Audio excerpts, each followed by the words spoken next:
Բարի երեկո մեր շատ սիրելի հեռուստադիտողներ, եթերում ազատ լուրերի տարեվերջյան ամփոփիչ թողարկումն է եւ ինչպես միշտ ձեզ հետ մենք ենք Մարի Մինասյանը եւ Արա Աբրահամյանը։ Այսօր ձեզ ներկայանալու ենք մի փոքր այլ ձևաչափով, խոսելու ենք ամեն ինչից, բայց ոչ քաղաքականությունից, ունենալու ենք հետաքրքիր հյուրեր, ներկայացնելու ենք 2024 թվականի սպասվող եւ չափազանց ուշագրավ տեղեկատվություն, մի խոսքով ունենալու ենք բազմատեսակ լրահոս։ Եվ այսպես, որ ուշադիր եղեք մեր նորություններին, մենք ձեզ կներկայացնենք ամանորյա հետաքրքիր փաստեր, ինչպես արդեն նշեցինք, ունենանք հյուրեր, նաև բավականին հետաքրքիր տեսանյութեր, որոնք սիրով պատրաստել ենք հենց ձեզ համար։ Եվ լավագույն ավանդույթները շարունակելով նաև ձեզ կներկայացնենք հումորային հորոսկոպը, որը կարծում եմ արդեն հասցրել է սիրվել շատերի կողմից։ Մոտենում է 2024 թվականը, որը լինելու է վիշապի հովանու ներքո։ Ինչ պատրաստել տոնական սեղանին, նոր տարում հարստություն եւ բարգավաճում ներգրավելու համար։ Շատ կարևոր է հաշվի առնել սեղանին դրված ուտեստների քանակը, սա անհրաժեշտ է առատություն եւ հարստություն ձեռք բերելու համար։ Ուստի այս տարի խորհուրդ ենք տալիս հնարավորինս առատ սեղան դնել։ Սեղանին պետք է լինի ձուկ եւ ծովամթերք, ինչպես նաեւ ընկույզ, ինչը իմաստության խորհրդանիշն է, Մարի։ Իսկ թե որքանով է ճիշտ տոնական սեղանին այս ուտեստների առկայությունը կպարզենք հայ խոհարարական ավանդույթների զարգացման եւ պահպանման հասարակական կազմակերպության նախագահ շեֆ խոհարար Սեդրակ Մամուլյանի հետ միասին նրա խոհանոցում, որտեղ եւ սիրով ձեզ կներկայացնենք որևէ ամանորյա ուտեստի բաղադրատոմսն ու պատրաստման եղանակը։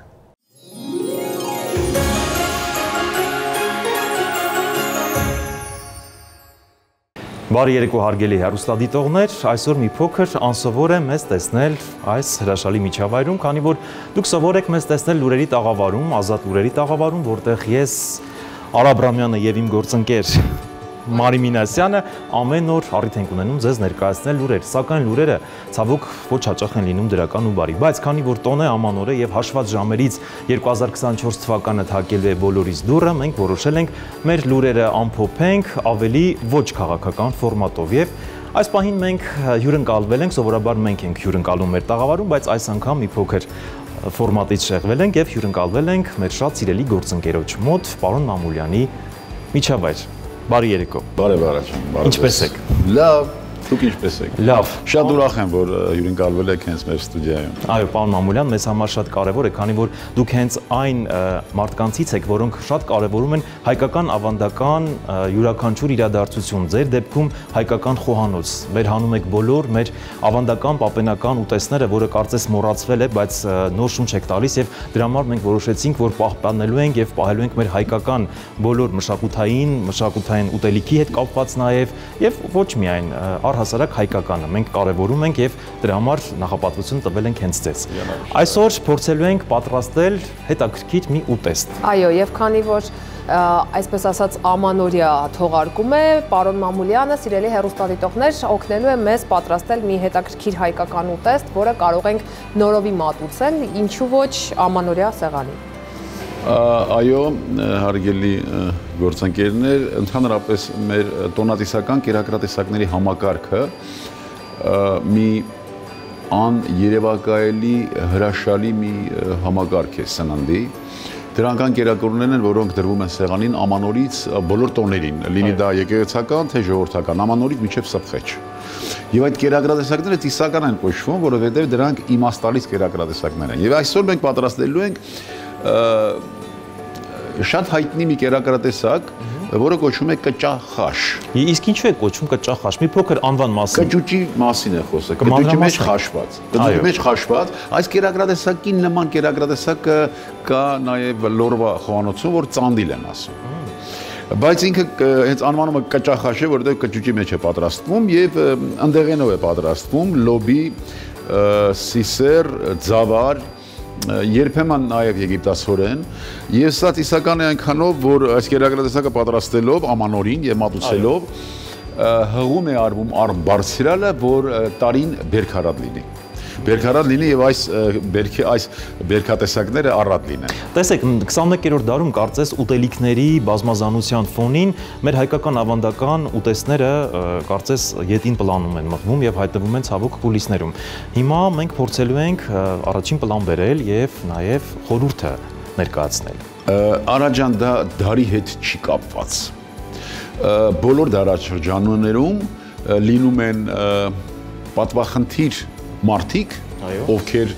պատվախնդրորեն կրում են իրենց ազգային մշակույթը եւ լինում են օտարամոլ մարդիկ։ Բոլոր դարերում է դա։ Ցավոք սրտի մեզ մոտ մի քիչ, եթե չասեմ գերիշխում է, բայց գոնե խոհանոցի մասով, ես խոհանոցի մասնագետ եմ, խոհանոցի մասով մենք օտարամոլ ենք դարձել։ Ես վստահ կարող եմ ասել։ Այ ինչու է այդպես ստացվել։ Ինքնության նկատմամբ թյուր կարծիքի, ինքնության նկատմամբ կամարական վերաբերմունքի։ Եվ կարծում եմ եկել է ժամանակը, որ հենց ինչու՞ չէ, մշակույթը նաև սկսվում է խոհանոցից։ Մշակույթը հենց սկսվում է ուտելուց, գրագետ եւ գեղեցիկ։ Հայրը դեռ մեծ հայքում, փոքր հայքում սնվել են բավականին գրագետ ու բավականին գեղեցիկ։ Եզակի ազգերից ենք, ես սա մեջբերում եմ մի իտալացի մասնագետի, ով ուսումնասիրում է հայերի սնվելու փիլիսոփայությունը։ Մենք այն եզակի ազգերից ենք, ովքեր դեռ բնապաշտական ժամանակաշրջանում ունեցել են սննդի համակարգ հաշվարկված 365 օրվա համար։ Եվ հաշվի առնված իմիջիայլոտ այդ համակարգում հաշվի առնված բնակլիմական պայմանների ազդեցությունը մարդու օրգանիզմի վրա։ Այսինքն ամեն ինչ հաշվի են առել, ինչպիսի գրագետ եւ խելամիտ մոտեցում է եղել սննդակարգի մասով։ Այո, եւ գիտեք ինչ, հիմա իհարկե օրը այնպիսի է, որ պիտի միայն դրական երևույթների դրական խոսել, բայց այնուամենայնիվ ինձ համար որպես խոհանոցի պատասխանատու, որովհետեւ ես ղեկավարում եմ մի կազմակերպություն, որը 16 եւ ավելի տարիներ զբաղվում է ազգային խոհանոցի ուսումնասիրմամբ, վերականգնումով եւ տարածմամբ։ Ինձ համար նույն աստիճանի են դավաճանության առումով այն մարդիկ, ովքեր անտեսում են հայկական խոհանոցը եւ գովազդում են այլ խոհանոց եւ այլ դավաճանական երևույթներ։ Որտեղ սա գիտեք ինչ, մարդ մտածում է, որ ինքը գովազդում է, ասենք, օրինակ եմ ասում, խինկալին, դա դավաճանություն չի, բայց ինչ որ մի բան տենց մշակույթից կամ ինչ որ մի բան օտարամոլություն, սա դավաճանություն է։ Հենց նույն մակարդակի վրա ենք մենք դիտարկում որպես մասնագետներ մեր ազգային խոհանոցի անտեսումը եւ ավելին այլ խոհանոցի լուսաբանումը եւ այլ խոհանոցի գովաբանումը, որովհետեւ աշխարհի ամենահավասարակշռված եւ ամենաբազմազան խոհանոցը դա ինձ համար եւ ընդհանրապես մեր հայ հասարակության համար հայկական խոհանոցն է։ Մենք սա ոչ թե ասում ենք որպես մերկապարանոց, այլ մարդը ուժեղ է, երբ որ առողջ է։ Այո։ Առողջ է, երբ որ ճիշտ է սնվում։ Ճիշտ է սնվում, երբ որ սնվում է իր շրջապատի, այսինքն ազգային խոհանոցից։ Երբ որ արագ պատրաստվող fast food, հա, այսպես միջազգային տերմինը չի օգտագործում, որը ցավոք ներխուժել է մեր կենցաղ եւ մեր կենցաղի անբաժան մասն է դարձել։ Մենք էլ կարող ենք արագ պատրաստվում, մենք էլ ունենք արագ կերակուրներ պատրաստվող, բայց եթե դա արագ է պատրաստվում, բայց այստեղ հարցը գնում է այդ fast food-ի, ոչ թե արագ պատրաստվելու, նաեւ արագ սնվելու։ Այստեղ սնվելը երբեմն ժամանակի սղության պատճառով պարզապես հնարավորություն չի բացարձակապես չի հետաքրքրում։ Օրգանիզմին բացարձակապես դա չի հետաքրքրում։ Բայց արագ հարաբերող աշխարհում իսկապես ժամանակը այնքան ունես շատ կարճ ժամանակ, երբ ունես բազմաթիվ գործողություններ, որ դրանց մեջ է մտնում նաև արագ սնվելը։ Այո, արագ սնվելը, եթե այդ կերակրատեսակը ենթադրում է արագ պատրաստում, սա ընդունելի է, բայց արագ սնվել օրգանիզմը չի հասկանում, որովհետև նա ունի ժամանակ եւ նա ունի ընթացակարգ սնվելու,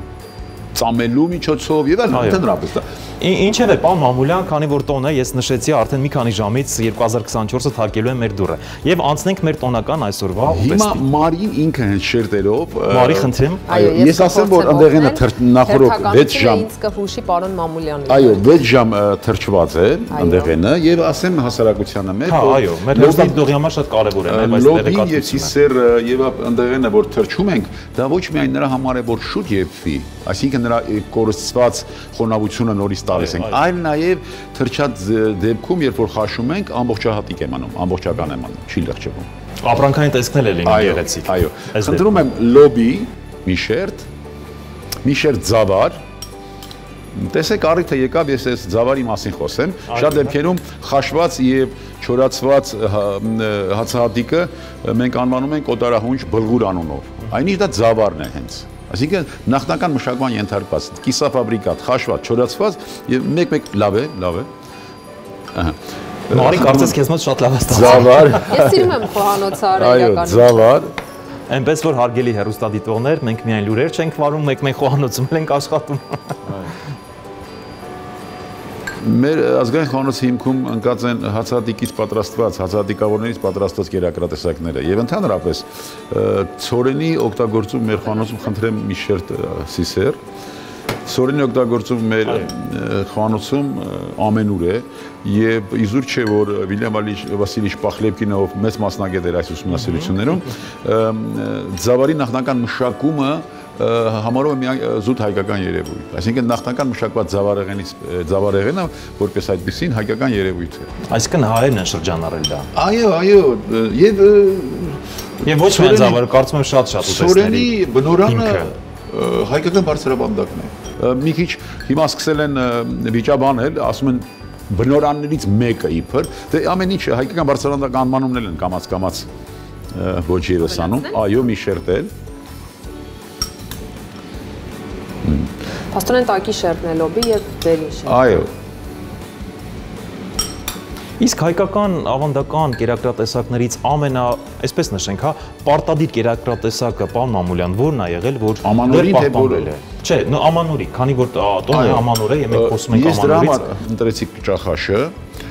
ընտրեցի ուրեմն հիմնական կերակուրը նավասարդի հարիսանը։ Պարտադիր պետք է բոլորի ընտանիքներին։ Այդ որ ասում, այդ մի քիչ էլ սրանից, այո, այդ որ ասում ենք քաշիկա է կոչվում նաև, կորկոտ է կոչվում նաև, այո, սա տարբեր գավառներ, տարբեր կերպ են։ Սա հարիսա է եւ նավասարդի հարիսան է։ Ինչով է տարբերում նավասարդի հարիսան սովորական հարիսայից։ Հարիսա բառը հարել բառից է յարի, հարիսա։ Եվ բաղադրությունը եւ նավասարդի հարիսա եւ սովորական հարիսայի նույնն է՝ միս եւ ձավար։ Միսը կարող է լինել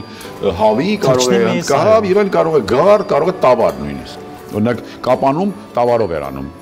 իրենց կուրկուտը։ Բայց տարբերվում է սա իր պատրաստման ջուրն ենք դսնում հիմա, տարբերվում է պատրաստման եղանակով։ Այսինքն հարելու միջոցով հասցվում է հարիսան, սովորական հարիսան պատրաստի վիճակի, նավասարդի հարիսան չի հարվում։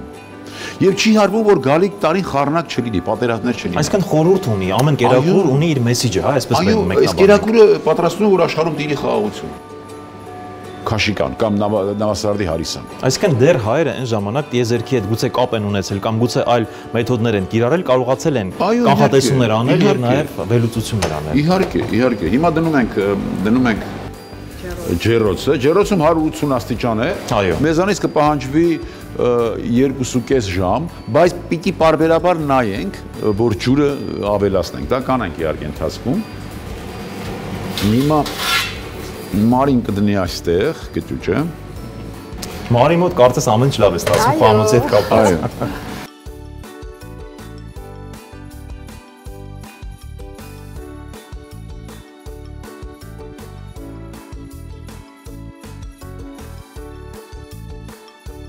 Եվ հետաքրքիր է, որ այս կերակրատեսակը պատրաստվում էր թոների մեջ, նավասարդի հարիսայի նման, երեկոյան իջեցնում էին թոների մեջ, առավոտյան արդեն պատրաստ էր այս կերակրատեսակը։ Ու այդքան երկար ժամանակ։ Եվ քաշիկան արդեն հանգած թոնիր, այսինքն ոչ թե թոնիրը այն լրիվ ամբողջությամբ այդ տաքությամբ, այլ ամբողջ օրը վառվեց, օգտագործեցինք, երբ որ հանգչում է, դեռ բնականաբար դեռ 150-ից ավել ջերմաշան։ Մարած թոնրի այդ տաքությունը բավարար է։ Եվ առավոտյան արդեն նաև պարոն Մամուլյան, այսպեսի մի մշակույթ կար, այսինքն երբ որ պատրաստում էին, մեկը չէր պատրաստում, ընտանիքով բոլոր անդամներով կարծես կանայք, փոքրիկները բոլոր ներգրաված են։ Այդ խորհրդի մասին մի փոքր կուզենայի խոսել։ Այստեղ ես կերակրատեսակների մասով շատ ինֆորմացիա չկա, բայց կա լավաշի թխման process-ով։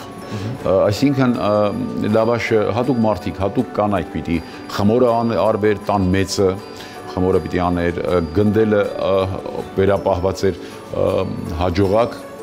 կանանց, կինը պիտի հաջողակ լիներ, գրտնակը դա շատ կարևոր է։ Այո, հաջողակ ասելով։ Ինչ հետաքրքիր է, տեսնում եք հարգելի հեռուստադիտողներ, ինչ բացահայտում ենք նաև։ Այսինքն ամուսնության առումով երջանիկ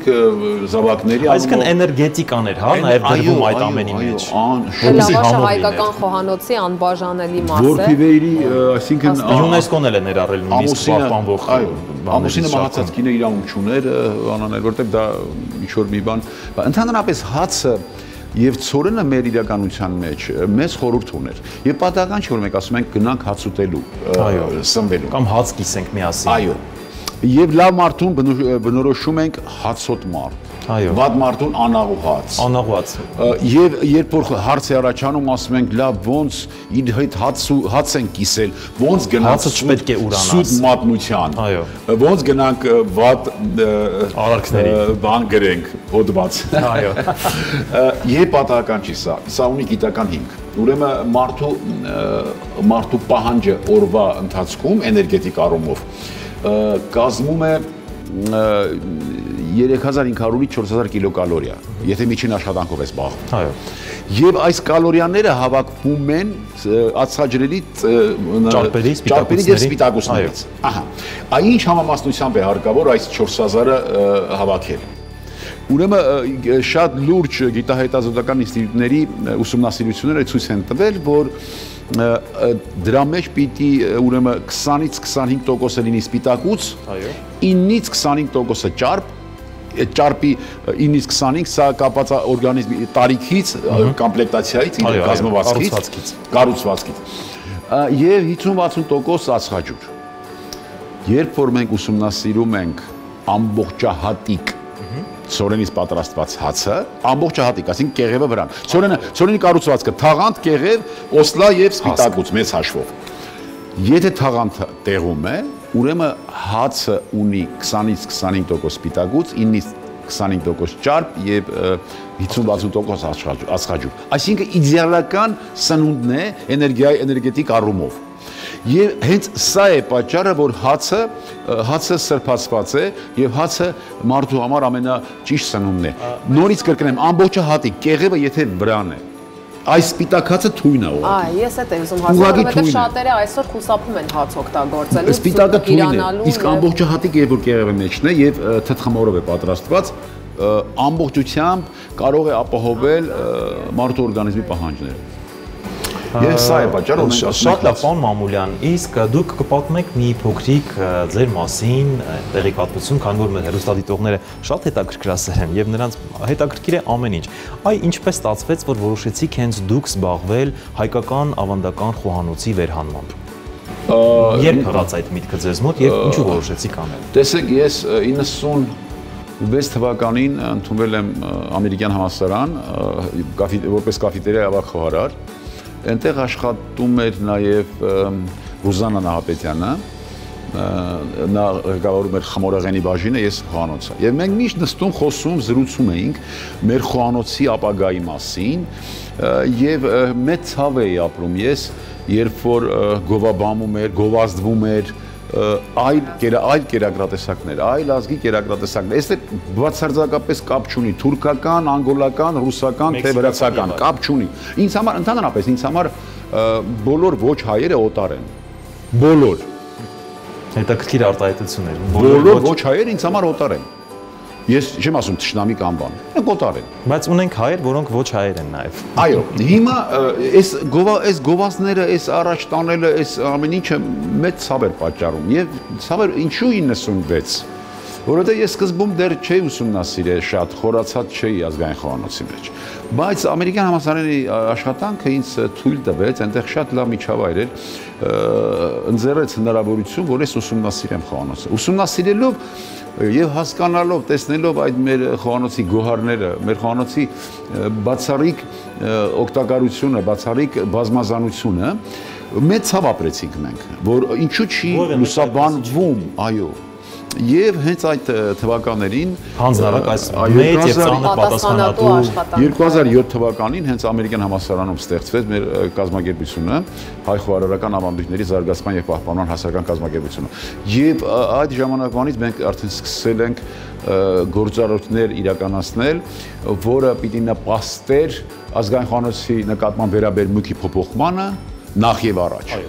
Եվ իհարկե արդեն վերականգնելու նաեւ մենք այս տարի ունեցանք բացառիկ հաջողություն, օրինակ այս առումով, որտեղ միշտ ասում են, որ վերականգնած նյութերը պիտի տպագրվեն եւ հանձնվեն հասարակությանը։ Մենք արդեն ունենք Սյունիքի խոհանոցը տպագրված եւ պայմանավորվել ենք, որ մինչեւ գարուն կտպագրվի Լոռու Տավուշի եւ Վայոց ձորի խոհանոցները։ Մենք բաժանել ենք 10 մարզ եւ Արցախ եւ վերականգնված է մասան վերականգնված է։ Բայց մենք նաեւ վերջերս իմացանք, տեղեկացանք, որ մշակույթի նախարարությունում մի գործառույթ են սկսել թվայնացնելու եւ հաշվառելու մեր ազգային խոհանոցը։ Շատ ուրախացանք, չնայած մեզ չեն տեղեկացրել, բայց ինչեր հուսով եմ մեր հարցազրույցից հետո անպայման կրկնասենք զբաղվի դրանով եւ սիրելի կրթության, գիտության, մշակույթի, սպորտի նախարարություն եւ պատրաստ ենք աջակցել, պատրաստ ենք համագործակցել, պատրաստ ենք մեր բազան, որը շատ է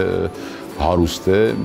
նաեւ մեր ավանդը ներդնել։ Պարոն Մամուլյան, նաև կցանկանայի ուշագրավ մի դեպք պատմեիք ձեր խոհարարական կյանքից։ Ինչու եմ ես ասում, որովհետև մեր հեռուստադիտողներն իսկապես հետաքրքիր են կուլիսներում, եթերից առաջ օրինակ մեզ մոտ լինում են հաճախ կուրիոզ դեպքեր, ֆորս մաժոր իրավիճակներ։ Ենթադրենք տաղավարում հայտնվում է ճանճ եւ նա մեզ անդադար խանգարում է։ Ձեր պրակտիկայում այդպիսի բան եղել է, որ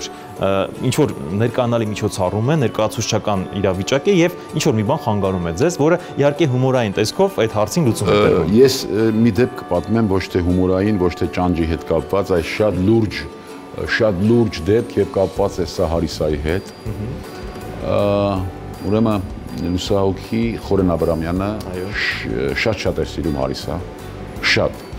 Եվ հաճախ այցելում էր հենց ամերիկյան համալսարան Հարիսա ուտելու։ Այո։ Նու իհարկե միայն Հարիսա չէ, ինքը միշտ հաճախում էր եւ Հարիսան ամենապես անպայման բան էր անում եւ այդ տարի նորից Հարիսա է պատրաստել այդ օրը եւ Աշոտ Ազարյանը այն ժամանակ HGB-ի հայ ընդհանուր բարեգործական միության ներկայացուցիչն էր, մոտեցավ, ասեց Բաբկենիչը զանգել է եւ Հարիսա բաղը, այս Հարիսա այս պահենք, անասի պահել խնդիր չկա, բաղը կպատրաստենք, չպահենք։ Պատրաստեցինք, եկավ մեր մեծանուն արվեստագետը, ողջունեցինք, ես շատ ուրախացա, որ ինքը առույգ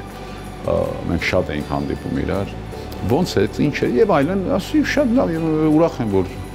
հա Հարիսան կարոտել է, Հարիսա մի հատ Հարիսա ճաշակեց եւ առավոտյան իմացանք, որ ինքը մահացել է։ Նրա վերջին։ Այո, նրա վերջին ցանկությունն էր։ Վերջի շփումներ եւ Համենայնդեպս ուշագրավ հիշողություն է, որը միշտ հիշելու եք։ Այո, հուզիչ բան։ Շատ վիճակը այնպեսին էր, որ վերջի ցանկությունը կատարածվեց եւ մինչեւ հիմա ես չեմ կարողանում մոռանալ, սա սննդի հետ կապված։ Շատ լավ, իսկ քանի որ ինչպես նշեցինք, մեզ մոտ տոները ասոցացվում են նաև բերք ու բարիքի եւ ճոխ սեղանների հետ։ Մարի, կարող ես շարունակել։ Այո, պարոն Մամուլյան, առհասարակ մեր հայերը մի փոքր պահպանողական են եւ երկար տարիներ շարունակ պահպանվում է խոզի բդի եւ ամանորյան նրբաբլիթների, այսպես ասած, արկայությունը մեր սեղանին։ Դուք ինչ խորհուրդ կտաք, կարող ենք մի փոքր այլ ուտեստներ ներկայացնել կամ դրանք փորձենք յուրովի եւ ավելի նոր ձևով ներկայացնել։ Կամ հայաֆիկացնենք, այսպես ասենք։ Այո, իհարկե։ Որևէ բան հայաֆիկացնելու կարիք չկա։ Ընդհանրապես մի շատ վատ մենք կարծրատիպ ունենք, ճոխը համարում ենք շատը։ Ասում ենք լավ հաց են տալիս, այդ լավ հացը մասամբ ասում ենք շատն է, շատ ուտելիք չի։ Տարատեսակ, զանազան ուտեստներ։ Ցավոք սրտի այդ գուրման կոչվածն էլ մեկ-մեկ գուրման ենք համարում նրան, ով շատ է ուտում։ Այսինքն շատակերը գուրմանի հետ կապ չունի դեռ։ Շատակերը գուրմանը չի, հարգելի է ստացվում։ Գուրմանը համեղ, եւ ճոխը համեղ կերակրատեսակներն են, եւ այստեղ կապ չունի, դա մեծ կտորով միս է, թե մեր օրինակ եմ ասում 300 անուն վայր ուտելի բույսերից, մեր բնաշխարհի ընդեղեններից, հատիկավորներից եւ այլն, եւ այլն։ Այսինքն եւ դրա հնարավորությունը կա, ես նշեցի տոնատիսական կերակրատեսակները մեր, դրանք ցույց են տալի մեր բնավորությունը, մեր պատկերացումները աշխարհի նկատմամբ, աշխարհընկալումը, մեր բնավորությունը, մեր դիմագիծը, որտեղ դրանք հրաշք բաներ են, դրանք աղոթքներ են բարձրալը։ դրանք ցանկություններ են, սպասելիքներ են։ Եվ այստեղ ես ուզում եմ ասել, այո, մեծ կտրով եթե կա հայկական կերակրատեսակ, որը կոչվում է ամիջ, հնդկահավ, բաց, սագ, նաև գար, փոքրիկ լցոնված, այսինքն լցոնված դնում ենք եւ ճաշակում ենք։ Այստեղ կարևորը ոչ թե այն է, թե այդ մեծ ինչ որ բան է, այլ կարևորը նա է, որ մենք մի քիչ ձևից անցնենք բովանդակությանը։ Մենք ձևը շատ ենք առաջ տանում։ Շատ ենք սիրում ձևը։ Մենք սիրում ենք, որ մեկը գա տեսնի, որ մենք այսքան բուդ ունենք, բայց այդ բուդը չենք ուտելու, թափելու ենք։ Հենց դրա մասին եմ նաև ուզում խոսել, ինչպես անել, որ գոնե ռեալիզացվի ամբողջ մթերքը, որը մարդիկ ամբողջ տարի աշխատում են, որպեսզի 31 տարին ամփոփեն լեփլեցուն սեղաններով։ Եվ պահպանման ժամկետներ ի վերջո։ Պատրաստի կերակրատեսակը Արաջան սենյակային ջերմաստիճանում 2 ժամից ավել պահել չի կարելի։ Ну, գիտեք ինչ, հիմա մեկը կասի 4-5 ժամ պահել են, ոչինչ չի եղել, մեկը կասի 10 ժամ պահել, հասկանալի է։ Բայց իրականում օրգանիզմը, բոլորի օրգանիզմը նույնը չէ։ Եվ դա արդեն վտանգ է, այդ ջերմաստիճանը շատ նպաստավոր պայմաններ է միկրոբների աշխատելու համար։ Եվ ի վերջո շատ սննդային թունավորումներ ենք ունենում տոնական օրերին եւ պետք է փորձենք խուսափել դրանից։ Օրգանիզմի պահանջն է, որ շատ խառը կերակրատեսակներ միանգամից չեն ուտում, չի կարելի, որտեղ մեր ինչ ուտում ենք ուշ ժամերի, որտեղ արդեն օրգանիզմը ճանաչի։ Եվ ուշ ժամը իհարկե ուշ ժամը մանավանդ ճարպային, մանավանդ բաների, սպիտակուցելի որոշ բաներ հնարավոր։ Յուրամարս ոչինչ չենք ուտում այդ օրը իրականում։ Այնուամենայնիվ ես խորհուրդ եմ տալիս նախապատրաստությունները տեսնել այնպես, որ կարողանալ օրվա պատրաստվածը օրը իրացնել եւ նորից այո քիչ քանակով էլի թող ճոխ լինի, էլի թող շատ բազմազան լինի եւ մեր ավանդական կերակրատեսակներից նշեցի ամիջը պարտադիր է օրինակ ասիլիկ վասիլիկների նման ասիլիկ վասիլիկներ են կոչվում մարդակերպ կենթանակերպ խմորեղեններ են դրանք որ այդ տարի ում է հաջողություն լինելու պատրաստելու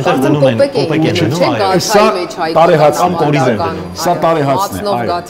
այո տարեհացը բաժանեն այսինքն այդ ծիսակարգը գոնե կատարվի որ գալիք տարին լինի այնպեսին ինչպեսին մենք ցանկանում ենք ոչ թե գալիք տարին լինի մեծ բդով ուղղակի շատ ուտելիք լինի, մենք էլ ուտենք այնքան, որ չկարողանանք շարժվել, հետո մեզ կոչենք գուրման, ոչ,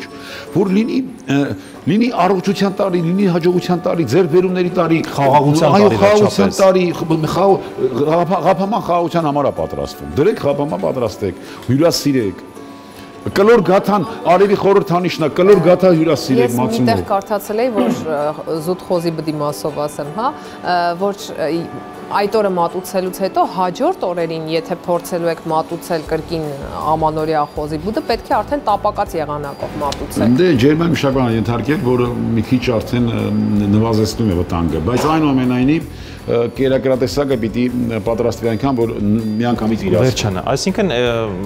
ստեղծում է մի հատ իրավիճակ, որ հարգելի հեռուստադիտողներ, վերջ տվեք խոզի բդերի, մրցավազքին եւ եկեք ընտրենք ամանորին հայկական, ավանդական շատ ավելի արդյունավետ, շատ ավելի գեղեցիկ կերակրատեսակ։ Այո, քանի որ հայկական խոհանոցը իրոք շատ բազմազան է եւ շատ հարուստ։ Եվ ժամանակն է մենք զբաղվենք նաեւ ինչու ոչ հայկական խոհանոցի քարոզչությամբ, որովհետեւ ամեն դեպքում մենք մեր արմատներից չենք կարող հրաժարվել, իսկ խոհանոցը արմատների հիմքերից հիմքն է նաեւ։ Հարգելի հեռուստադիտողներ, մեր ուտեստը կարծես մոտենում է իր տրամաբանական պատրաստման ավարտին, պարոն Մամուլյան, ինչ ենք անում։ Այո, հիմա մենք աղ ենք ավելացնելու, եթե դուք ուշադրություն դարձրիք, աղ չգցեցինք։ Այո, ես շատ ուշադրի հետ եմ։ Աղի ջրի մեջ դժվար է եփում։ Հիմա արդեն եփել է, աղը կավելացնենք։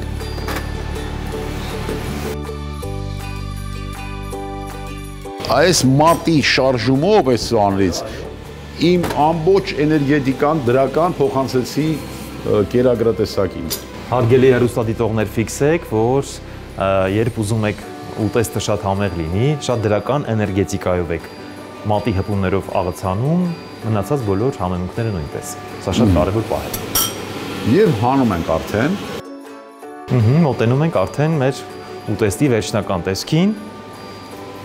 Եվ այսպես։ Եվ մատուցման եղանակին։ Ինչպես գեղեցիկ մատուցել։ Բույրը արդեն շատ հետաքրքիր է, շատ անուշաբույր է ու շատ տարբերվող, չկրկնվող բույրերից է։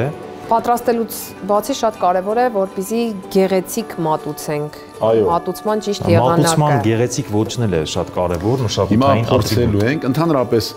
բանը վերջում մի քիչ կարող ենք մաղադանոս անել։ Այո։ Եվ համեմունքները ընդհանրապես վերջում ենք անում մենք, որպեսզի այդ համային բանը պահպանվի, այո։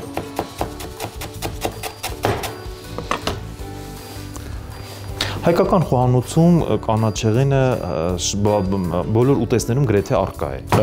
Մի թյուր կարծիք կա մեր խոհանոցի մասին, որի փր մենք համեմունքներ քիչ ենք օգտագործում։ Բայց շատ քիչ ազգեր կան, որ սեղանդրեքի ժամանակ միշտ օգտագործում են թարմ կանաչիներ։ Այսինքն մեր համեմունքների պահանջը մենք վերականգնում ենք թարմ կանաչիներով։ Եվ սա շատ ավելի օգտակար է, շատ, վերինաշարի, որովհետև թարմ կանաչու մեջ պահպանվում են բոլոր վիտամինները։ Այնպես որ ֆիքսեք։ Այնպես որ համեմունքների մասով, ընդհանրապես ճիշտ սնվելու մասով հայկական խոհանոցը օրինակելի սահմաններում է։ Իդեպ այսօր պետք է նշեմ, որ ամանորյա սեղանին այս տարի վիշապի տարում խորհրդանշական է, որ բավականին շատ կանաչիներ լինեն եւ կանաչ տեսականի։ Կանաչ փայտե վիշապն է, այո, 2024-ի տերն ու տիրակալը, այնպես որ կանաչ գույնը նաեւ ուտելիքի մեջ չի խանգարի։ Կանաչ գույնը եւ ընդհանրապես պատրաստելիս այդ գույները դրանք պատահական բաներ չեն։ Եթե մենք մի բան պատրաստեցինք, հատկապես բանջարեղեն եւ գույնը կորցրինք, մենք կորցրինք մի սննդային արժեք հաստատ։ Սա պիտի ընկալել։ Հիմա պիտի փորձենք, առաջինը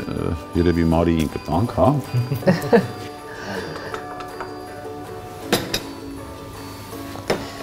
Շատ անուշաբույր է։ Բույրը արդեն թխման վայրից երբ տեղափոխում ենք սեղան, արդեն կար։ Մաղադանոսի համը եւ բույրը մենք առավելագույնս պահպանեցինք, 2-3 րոպե թողեցինք այդ տաք ջերմաշանի տակ, եթերայողերը նոր բացվեցին իրենց համային հատկանիշներով։ Իսկական արվեստի գործ, այսպես մեկնաբանենք։ Առանց կարագի, յուղի, այսինքն սա նաեւ կարող ենք արդյոք ավելացնել։ Եթե ուզում ենք յուղ կարող ենք։ Եթե սիրում ենք, այո, բայց հարված յուղ։ Որ ավելի անհատ մաքուր տնական յուղ, այո, որ ավելի օգտակար է, քան կարագը կամ կանաչի եւ սոխ պետք է ավելացնենք։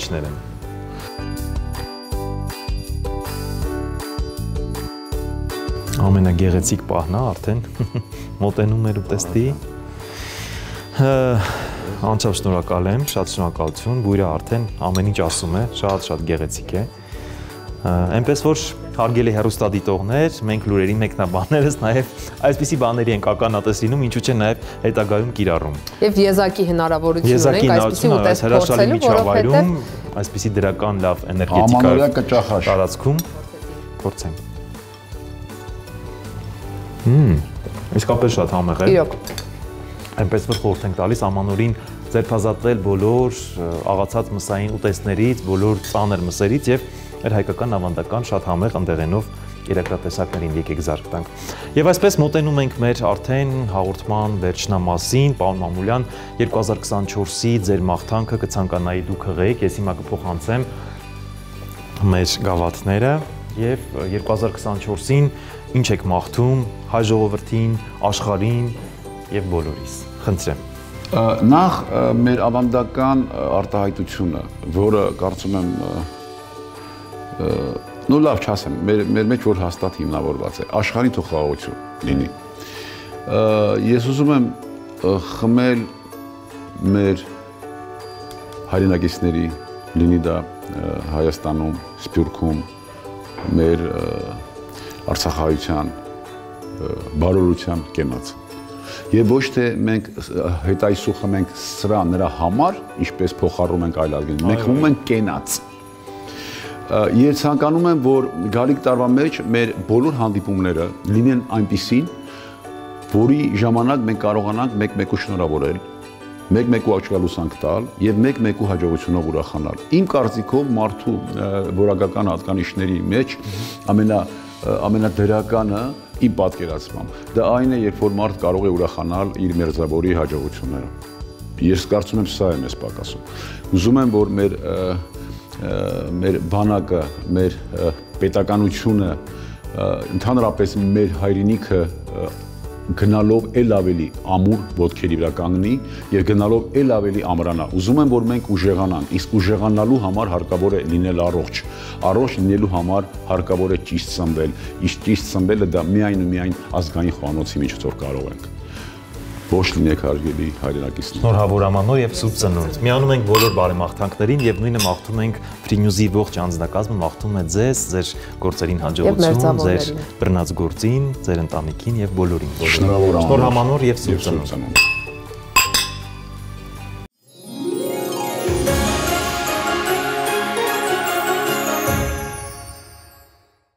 Շարունակում ենք մեր ամանորյա թողարկումը եւ ինչպես նշեցինք, այսօր ունենալու ենք շատ հետաքրքիր եւ իրարից բավականին տարբերվող հյուրեր։ Եվ այժմ ազատ լուրերի տաղավարում հյուրընկալել ենք մի մարդու, որը տարվա ընթացքում հաճախ է մեզ հյուրընկալվել։ Նրա հետ ունեցել ենք ուշագրավ եւ հետաքրքիր զրույցներ։ Սակայն այսօր մենք մեր հյուրի հետ կխոսենք ոչ քաղաքական թեմաներից եւ կփորձենք բացահայտել նրան այլ դիտանկյունից։ Եվ այսպես այսօր մեր հյուրն է միջազգայնագետ, քաղաքական վերլուծաբան, մեր հեռուստադիտողների կողմից շատ սիրված Դավիթ Կարապետյանը։ Ողջույն, պարոն Կարապետյան։ Բարև ձեզ, պարոն Կարապետյան, եւ նախ շնորհակալություն, որ ժամանակ գտաք այս թոհուբոհի մեջ, քանի որ հաշված ժամեր եւ 2023-ը այլևս անցյալում է մնալու, եւ ես շատ լավ գիտեմ, թե ինչքան զբաղված եք, բայց կարողացել եք ժամանակ գտնել եւ գալ մեզ մոտ տաղավար։ Ես եմ շնորհակալ, միշտ պատրաստ։ Պարոն Կարապետյան, սովորաբար հեռուստադիտողներին միշտ հետաքրքրում է, թե ինչպիսին են հյուրերը կադրից դուրս, ինչպիսին են հյուրերը իրենց մասնագիտությունից դուրս։ Շատ մարդիկ են գալիս, հանրային դեմքեր, քաղաքական գործիչներ, արվեստագետներ եւ այլն։ Եվ մենք փորձելու ենք այսօր բացահայտել Դավիթ Կարապետյանին, որպես ոչ միայն պրոֆեսիոնալ մասնագետ իր բնագավառում միջազգայնագետ քաղաքական վերլուծաբան, այլ պարզապես Հայաստանի քաղաքացի։ Ինչպիսին է Դավիթ Կարապետյանը։ Շնորհակալ եմ հրավերի համար, հարգելիներս, շատ ուրախ եմ, որ ինձ հրավիրել եք եւ ինչպես ասեցի, միշտ պատրաստ եմ հյուրընկալել ձեզ։ Անկեղծ ասած, փոքրինչ կաշկանդված եմ, երբ որ սովորաբար մասնագիտական հարցերով են, հրավիրում եւ խոսում ենք բարդ թեմաներից, հիմա խոսել անձի մասին։ Ու ընդհանրապես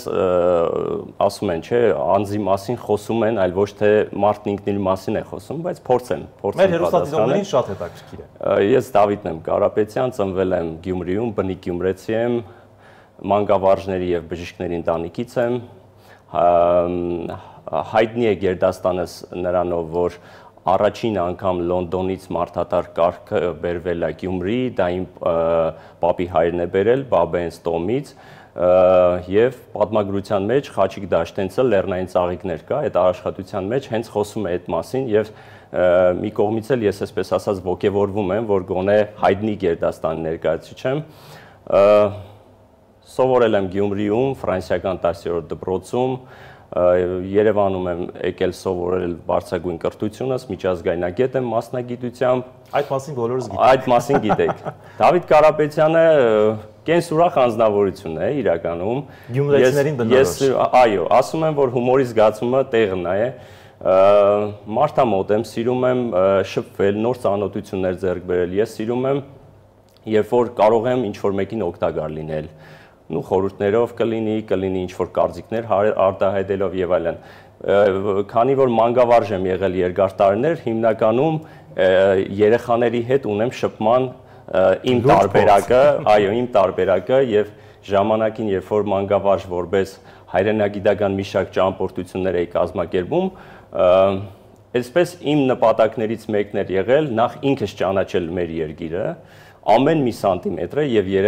երեխաներին ապագա սերնդին ցույց տալ, թե ինչպիսի հայրենիք են մեզ տվել մեր պապերը, մեր նախնիները։ Ներողություն, ինչպես կասեր մեծ ընրաֆին, հայրենասիրությունը սկսում է հայրենաճանաչությունից, այո։ Սպորտսմեն եմ եղել, միջազգային կարգի սպորտի վարպետ եմ, հեռացատկորտ եմ եղել, այսինքն ունեմ նաեւ սպորտային կարիերա։ Բավականին լուրջ։ Այո, սպորտային կարիերա աթլետիկայի մեջ եմ եղել, պրոֆեսիոնալ պարել եմ, առաջնահերթ իհարկե հայկական պարեր, հետո լատինա-ամերիկյան պարեր, այն լավ տարիներն էր, երբ որ թեգուզ եւ ցուրտ ու մութ տարիներին Գյումրիի դուք գիտեք այդ երկրաշարժան, այնուհանդերձ յուրաքանչյուր ծնող փորձում էր իր երեխային մաքսիմալ ապահովել հնարավորինով, տվյալ դեպքում մշակույթի մեջ լինելու հանգամանքը միշտ շեշտադրված է գյումրեցիներին։ Չեմ վարանի ասել, համենայն դեպս այսպես բազմակողմանի փորձել եմ ինքս ինձ գտնել տարբեր ոլորտներում, շատ ասի որ բացահայտել մեր քաղաքական վերլուծաբանները ինչպիսի լավ, այսպիսի ճանապարհ են անցել։ Երբում եմ պարում եմ ոչ միայն շատ հավես բաներ, այլ նաև զբաղվում են շատ լուրջ ավելի լավ բաներ։ Սիրողական մագարտակի երգեր եմ երգում, պարելը դե կա, երբ որ պարն ու երգն համադրում ենք, վերջացավ։ Դուք հասցրեցիք շատ դրական լիցքեր փոխանցել մեզ մինչև եթերը, մենք այսպես ասած շատ մեծ ոգևորությամբ սկսեցինք եւ պարոն Կարապետյան, նոր տարին համարվում է ընտանեկան տոն եւ մանուկ հասակում ավելի մեծ ոգևորությամբ էինք սպասում այդ տոնը։ Բոլորս։ Կա արդյոք ինչ-որ հետաքրքիր հուշ մանկության հետ կապված, որը ասոցացվում է ամանորի հետ։ Եվ որը ձեզ տպավորել է։ Մանկության հուշ որպես այդպեսին, տեսեք, երբ Գյումրիում մանավանդ այ նոր նշեցինք, հա, երկրաշարժից հետո բոլորիս երազանքներ տեսնել մեր քաղաքը շեն վիճակում, հա, ես երեխա էի հիշում էի, որ ամեն նոր տարվան ցանկություններիցս մեկը եղել է, որ սիրուն Գյումրին լինի, որովհետև դա մեր տունն էր, դա մեր բոլորի տունն էր, եւ հայրաքաղաքին բնորոշ սիրուն գեղեցիկ մթնոլորտով կոլորիտի վերականգնումը լիներ, ու օրստորե մենք տեսնում ենք դա։ Իսկ առհասարակ անկեղծ ասեմ, իմ մեծ ցանկությունն է եղել, մանկության մեծ ցանկությունն է եղել, որ հաջորդ տարում տեսնեմ ավելի ուժեղ Հայաստան, նույնիսկ փոքրուց եմ դա երազել, ավելի ուժեղ, ավելի ամուր Հայաստան, ավելի ինքնիշխան Հայաստան, ինչպես նաև որբիսի այն կորուստները, որ մենք ունեցել ենք տարածքային եւ այլն, դա վերականգնենք։ Չգիտեմ, մանկուց իմ մոտ եղել է, որովհետեւ շատ հետաքրքիր կարծում եմ դրվագ կասեմ ձեզ, ես մեծացել եմ, իմ անունը, իմ եղբորի անունը, իմ անունը Դավիթ է, եղբորս անունը Մհեր է, մենք Սասնա էպոսի ես հիշում եմ, որ մոմի լույսի տակ իմ մայրը կարդում էր, իմ մայրը հայագետ լեզվաբան է, կարդում էր ու մենք այդ գրքի բանի տակ, հա, այսպես ասած, քնում էինք այդ ամբողջ պատկերացումներով եւ այլն, հետեւաբար միշտ եղել է այդ հայրենասիրական այն պահը, որ հայրենասիրությունը սերմանել են ձեզ մեջ մանուկ եւ ես կարծես իմ մոտ կա մի տպավորություն համենայն դեպս, որ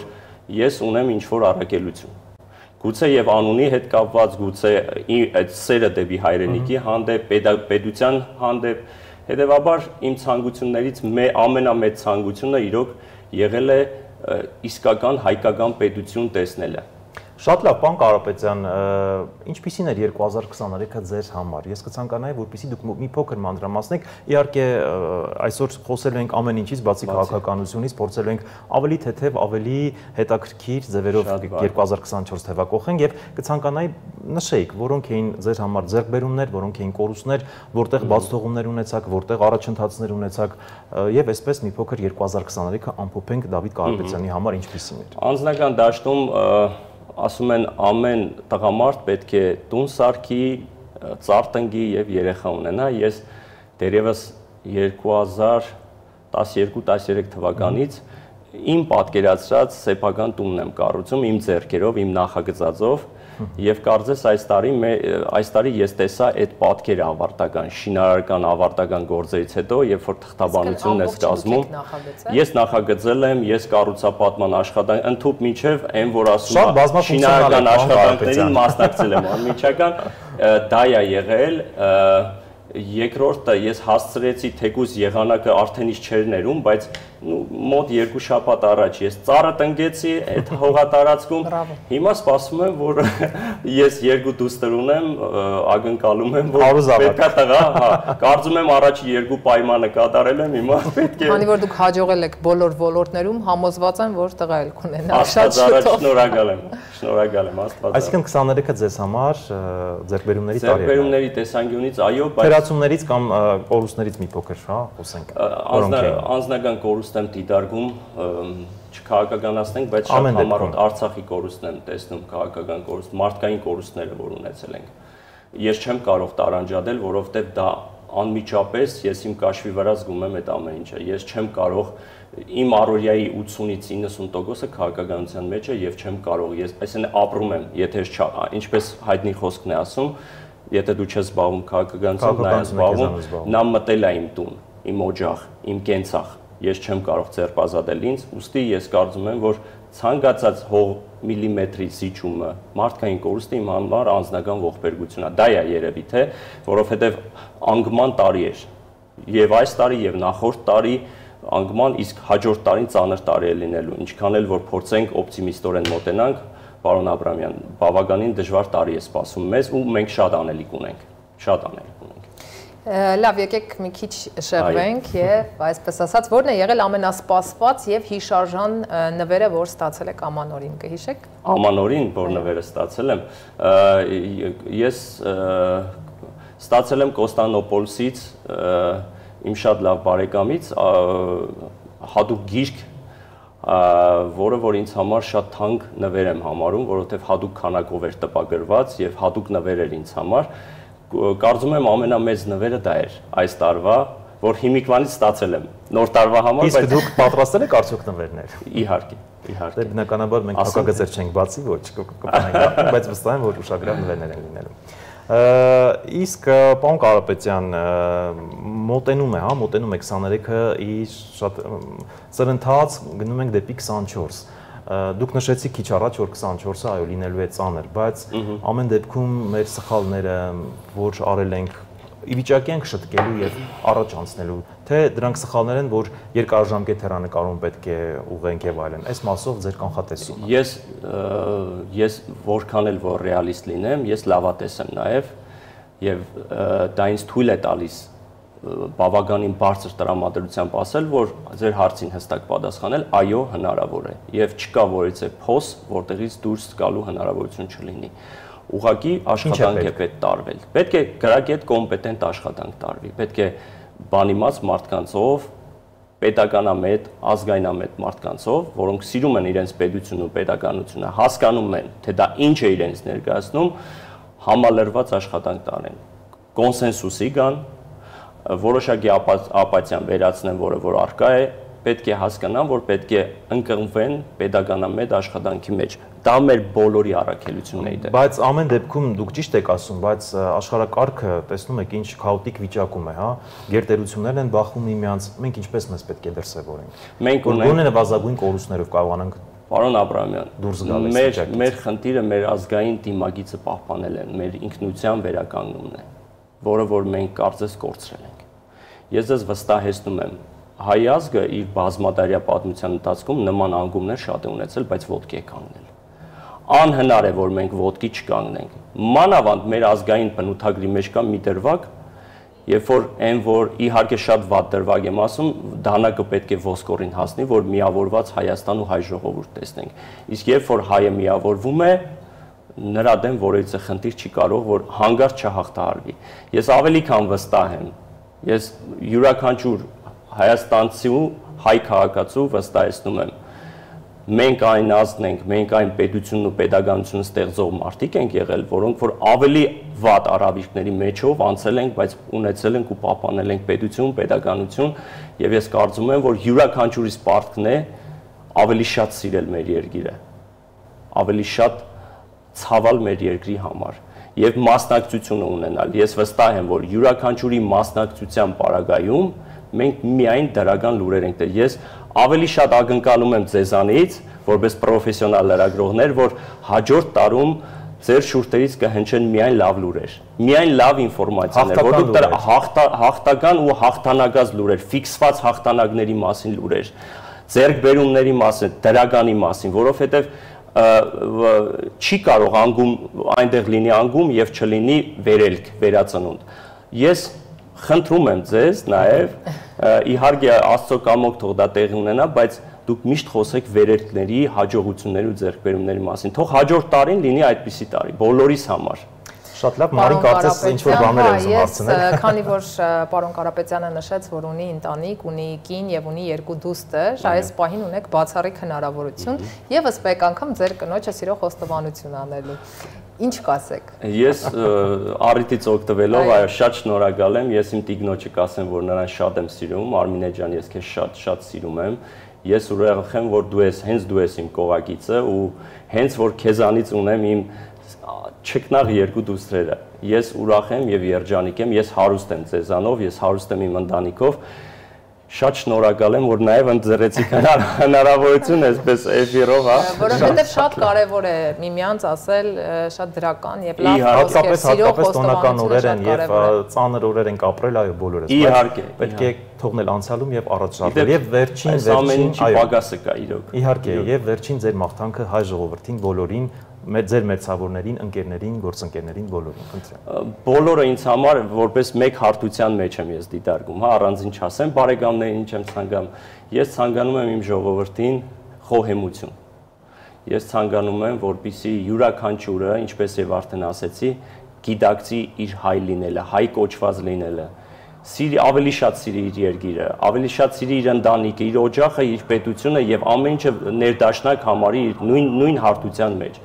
Ես կուզենամ, որ յուրաքանչյուրի տանը արևշադություն լինի, բարօրություն լինի, իրական խաղաղություն լինի,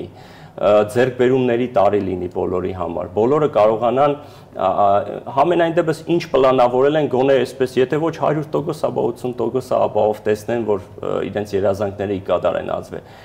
Ընդհանուր հավաքական տեսանկյունից ցանկանում եմ մեր պետությանը իրական անկախության պահպանում, որը կարծես թե փոքր-ինչ այսպես երեր ունեն։ Այո, կուզենամ ամուր Հայաստան, կանգուն Հայաստան, ուժեղ Հայաստան եմ ուզում։ Շնորհակալություն, պարոն Կարապետյան, մենք նույնպես ողջ մեր անձնակազմով շնորհավորում ենք ձեզ գալիք նոր տարին մաղթելով միմիայն լավագույնն ու հաղթանակը։ Շնորհակալ եմ հրավերի համար։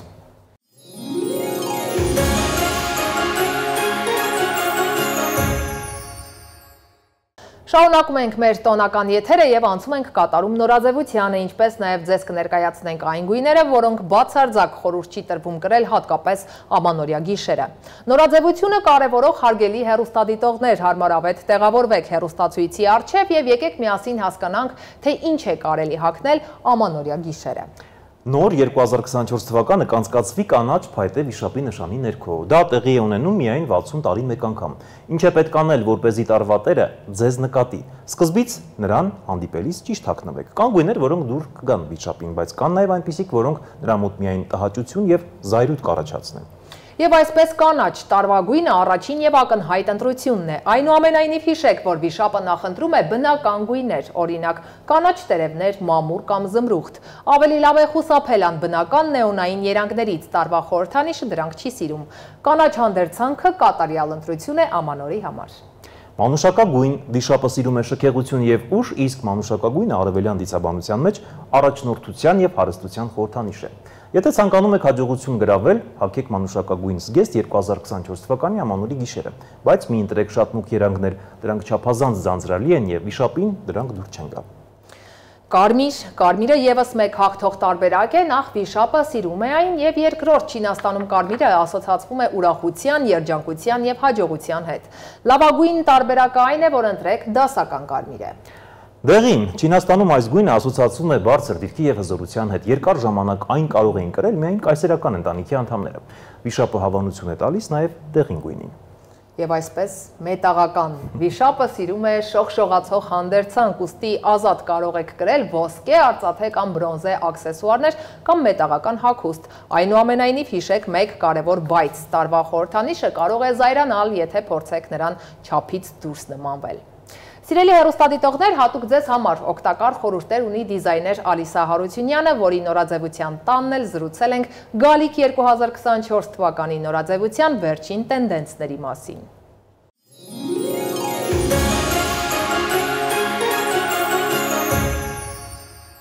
Ողջույն սիրելի հեռուստադիտողներ, կարծում եմ մի փոքր տարօրինակ է ինձ լուրերի տաղավարից դուրս տեսնելը, սակայն այսօր մեր ամանորյա թողարկմանը հնարավորություն ունեմ ձեզ ներկայանալու մի փոքր այլ ձևաչափով։ Մենք այսօր գտնվում ենք դիզայներ Ալիսա Հարությունյանի նորաձևության տանը, որտեղ նրա հետ միասին ձեզ կներկայացնենք 2024 թվականի նորաձևության վերջին տենդենսները։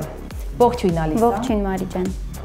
Նորաձևության մասին խոսում են բոլորը, մարդկանց մի մասը ամենայն լրջությամբ հետևում է նորաձևությանը, ծանոթ է վերջին տենդենսներին, գիտի բոլոր դիզայներներին եւ նրանց աշխատանքները, մի մասն էլ սկզբունքորեն դեմ է գնում նորաձևությանը կամ պարզապես չի հետաքրքրվում դրանով։ Ալիսա, ինչ է իրականում նորաձևությունը եւ արդյոք պետք է փորձել միշտ լինել նորաձև եւ թրենդային։ Այո, Մարի ջան, պետք է լինել միշտ նորաձև եւ թրենդային, հատկապես աղջիկների կանանց մասին է խոսքս։ Գեղեցիկ լինելը կարծում եմ դա պարտադիր փաստ է նորաձևության մեջ։ Ես փորձում եմ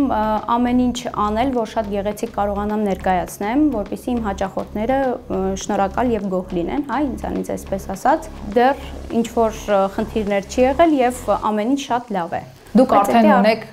ես այսպես տեսել եմ, դուք շատ ունեք հավատարիմ հաճախորդներ, այսպես ասած, եւ նրանք սիրում եւ գնահատում են ձեր աշխատանքը։ Այո, շատ երկար տարիներ աշխատում ենք եւ լինում են դեպքեր եւ միասին ենք ստեղծագործում եւ դետալներ ենք փոխում, ամեն ինչ, որ շատ գեղեցիկ ստացվի։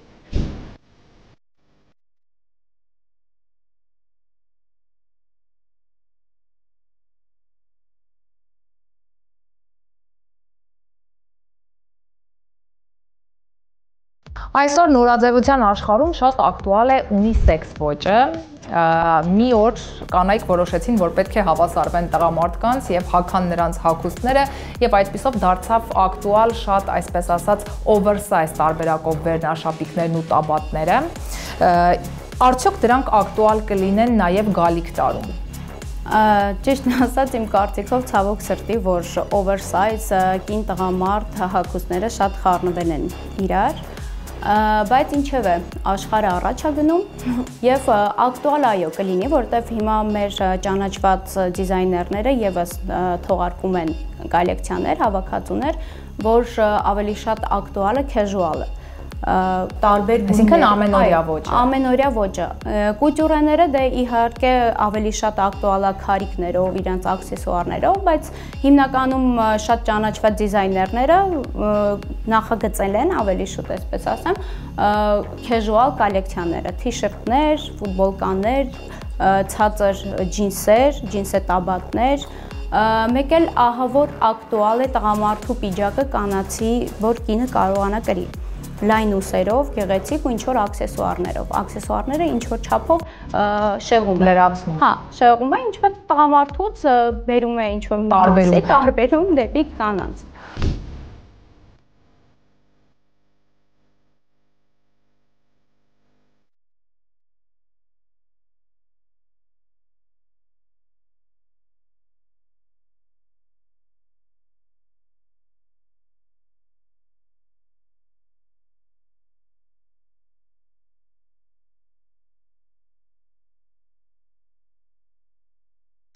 Նորաձևության մասին կարելի է խոսել անվերջ, իսկ ինչն է ակտուալ այսօր, ինչ անել, եթե այս տարվա նորաձևությունը կամ գույները այնքան էլ չեն համապատասխանում ձեր ներքինին կամ արտաքինին, այդպիսի տարբերակներ նույնպես լինում են։ Այո, իհարկե լինում են, բայց ամեն դեպքում 24 թիվը ի հոգուտ մեզ է, ոնց այսպես ասած, որովհետև ակտուալ է ահա որ շատ 24 թիվը դա դրակոնի, հա, տարի է գալիս, այո։ Հիմնականում ասոցացված է, որ վիշապը ավելի շատ յարկի գույներ է, չէ, ինքը ավելի զանազան։ Այսօր ես Ալիսա Հարությունյանի հեղինակած, այսպես ասած, հագուստով եմ եւ ընտրել եմ հենց կանաչ գույնը։ Կարծում եմ շատ ակտուալ եւ տրենդային է հաջորդալի։ Հատկապես ամանորյա գիշերին կանաչը շատ ակտուալ է ու հիմնականում անցնեմ են հարցի պատասխանին, որ ավելի շատ ակտուալ է եւս սև գույնը, եթե ոչ ոք չգտնի իր մեջ գույն չհասկանա, չուզենա կրի գիշերվա ընթացքում ամանորյա, կարող է կրել սևը։ Սևը այս տարի տրենդի մեջ է շատ, մեկ էլ շատ հետաքրքիր փաստ, որ ծիրանագույնի բոլոր երանգները հենց մեր հայկական ծիրանագույնի բոլոր երանգները ակտուալ են, հատկապես ավելի բաց, այս տարի մի քիչ ավելի բնության գույներն են ավելի ակտուալ, կանաչ, բաց, ալգայի գույնը, հիմնականում ծիրանագույնի բոլոր աջանիկները, ծառի ճյուղերի աջանիկները, կարիչնիվին, փայտի, ավելի շատ փայտային երանգներ եւ ծիրանագույնն ամենաշատ ակտուալը, էլի։ Կարծում եմ միշտ պետք է հետևել սեփական արտաքինին, քանզի խնամված լինելու յուրաքանչյուր փորձ ողջունելի է, բայց երբեմն այսպես կուրորեն, որ հետևում ենք նորաձևությանը, մոռանում ենք սեփական եսի մասին։ Արդյոք ճիշտ է այդպես կուրորեն եւ ինքնամոռաց տրվել նորաձևությանը։ Կարծում եմ ինքնամոռաց եւ կուրորեն պետք չի տրվել, ամեն մարդ պետք է կրի այն, ինչը որ իրեն ավելի շատ համապատասխան է։ Նորաձևությանը հետևելը դա չի նշանակում, որ պետքա կրի այնպիսի մի բան, որ դա նորաձև է, բայց իրեն չի սազում։ Կան այսպիսի տենդենսներ հագնվելու անատոմիա, հա, այսպես ավելի մանրակրկիտ ասեմ, ամեն մարդ պետքա իր կազմվածքին համապատասխան հագնի։ Եթե մի զգեստը ստեղծվել է, որ պետքա կրի տարբեր կազմվածքով կանայք, պետքա ավելի շատ ճիշտ կարված եւ ձևված լինի, որ կարողանան ներկայացնեն ավելի գեղեցիկ։ Դուք ցուցաբերում եք անհատական մոտեցում, չէ՞, յուրաքանչյուր հաճախորդին եւ կախված կազմվածքից խորհուրդ եք տալիս, թե այո, սա նորաձև է, սա տրենդային է, բայց ճիշտ է ձեր պարագայում ընտրել այս տարբերակը։ Արդյոք հաճախորդները, այսպես ասած, միանշանակ համաձայնվում են ձեզ հետ, թե փորձում են կրկին, այսպես ասած, պահել նորաձևության վերջին միտումները եւ չշեղվել դրանցից։ Մենք նորաձևության վերջին միտումներով կարողանում ենք կարել եւ ստեղծագործել զգեստը, համաձայնեցնելով հաճախորդին, որ բացատրելով, որ ավելի կարևոր է որոշակի դետալներ կամ ինչ որ տեղեր փոխել, որպեսզի ավելի գեղեցիկ եւ սլացիկ կազմվածք ունենա։ Շատ համաձայնվում են ու բարեհաջող է անցնում մեր ստեղծագործական միջավայրը։ Ալիսա, փորձենք ամփոփենք 2023 թվականը ինչպիսին էր այն ձեզ համար։ 2023 թվականը շատ բարեհաջող ավարտվեց, բայց շատ ծանր էր իրականում։ Մենք քուրիկիս հետ վաղեմի նպատակ ենք ունեցել մեր բիզնեսը սկսելու համար, գնել մեր սեփական տարածքը, որպեսզի մեր նորաձևության տունը մենք մեր սրտով կարողանանք ձևափոխենք, ձևավորենք եւ մի խոսքով ուզում ենք մենք մեր տարածքը ունենանք եւ դա ի կատարածվեց։ Դրա համար համարում եմ բարեհաջող, չեմ հիշում ավելի դժվար օրերը։ Շատ լավ, մենք այսօր ի դեպ գտնվում ենք այդտեղ եւ ի սրտե շնորհավորում ենք ձեզ այդ ձեռքբերումի համար։ Իսկ վերջում ինչ խորհուրդ կտաս հագնել ամանորյա գիշերը եւ որ գույներին է պետք նախապատվություն տալ։ Նախապատվություն կարող եմ տալ հիմնականում կարմիր գույնին։ Կարմիրը շատ ակտուալ է եւ նորաձև է։ Կարմիրը, եթե գույներից մարդիկ չեն խուսափում, հա, ավելի կարող են հագնել կարմիրը, ծիրանագույնի ավելի վառ երանգը, կապույտի երկնագույնի ավելի տոքսիկ գույն կա, ավելի երանգը, ավելի հագեցած։ Մենք մեր ֆոտոսեսիայում կազմակերպելու ենք հենց այդ պատը, այդ երանգն է լինելու, ինձ թվում է կտեսնեք։ Մեկ էլ եթե գույների խնդիր կարող են ունենան մարդիկ, որ չուզենան շատ գունավոր լինեն, կարող են կրել ամեն դեպքում հաստատ սև գույն, սև փայլուն, սև ոսկե գույն, ավելի դա էլ է ակտուալ։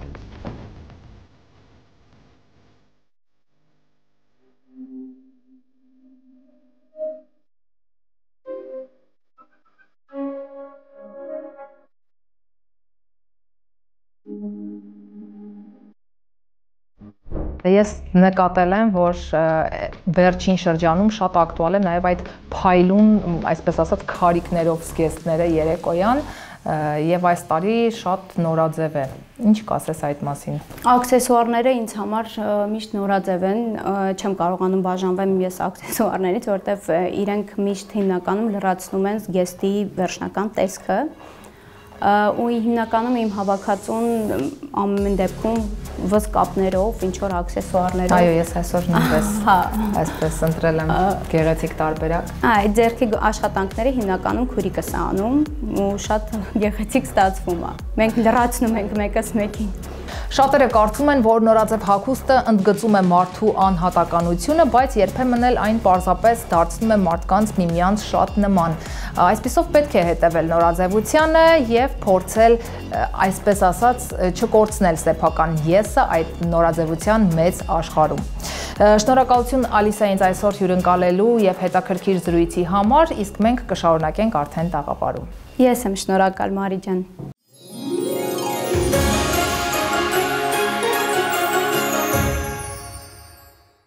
Մարի եւ այս պահին մենք տաղավարում հյուրընկալել ենք դիզայներ Ալիսա Հարությունյանին, որը միացել է մեզ եւ նա իր բարեմաղթանքը կհղի մեր հեռուստադիտողին։ Բարի երեկո Ալիսա եւս մեկ անգամ եւ շնորհակալություն հրավերն։ Ողջույն Մարի, ողջույն Արա։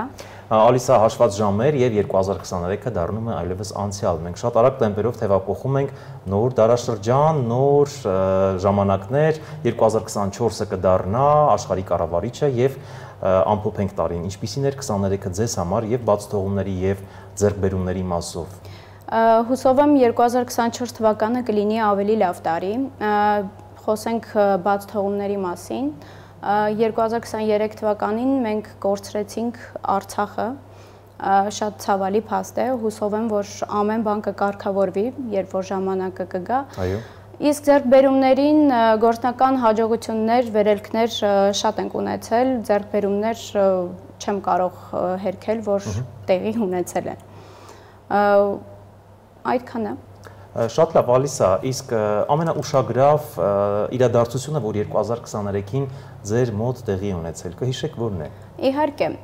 մենք վաղեմի նպատակ երազանք ունեինք շատ, որ ես ու քույրիկս գնեինք մեր սեփական տարածքը, մեր գործունեության հետ կապված, եւ դա հենց 2023-ին ստացվեց մեզ մոտ, մեր մեծ ձեռքբերումը դա էր։ Այո, մենք արդեն այնտեղ եղել ենք եւ ունենք ռեպորտաժ, որ արդեն գիտել ենք այո ձեր ուշադրությանը եւ ես կուզեի խոսել նաեւ ամանորից, որովհետեւ դա ընտանեկան տոն է եւ կարծում եմ բոլորս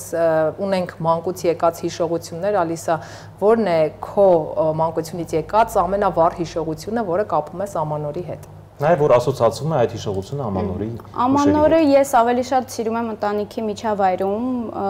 դա շատ մի հարազատ վայր է, որ պետք է պարտադիր նշես, տոնես ընտանիքի հետ միասին։ Ես մոտ ավելի շատ դա է ասոցացված, որ մենք միշտ ընտանիքում նշում ենք ու շատ լավ անցնում, տարին շատ լավ սկսում ենք։ Իսկ վաղեմի երազանքներից փոքր ժամանակվանից շատ էի, վաղ մանուկ տարիքից իմ համար երազանք էր, որ ինձ հարցնում են ինչ ես դառնալու, որ մեծանաս, ես միշտ պատասխանում էի մոդելյոր դիզայներ։ Այսինքն մանկուց է երազանքը, իհարկե, տիկնիկների համար շորեկներ էինք կարում,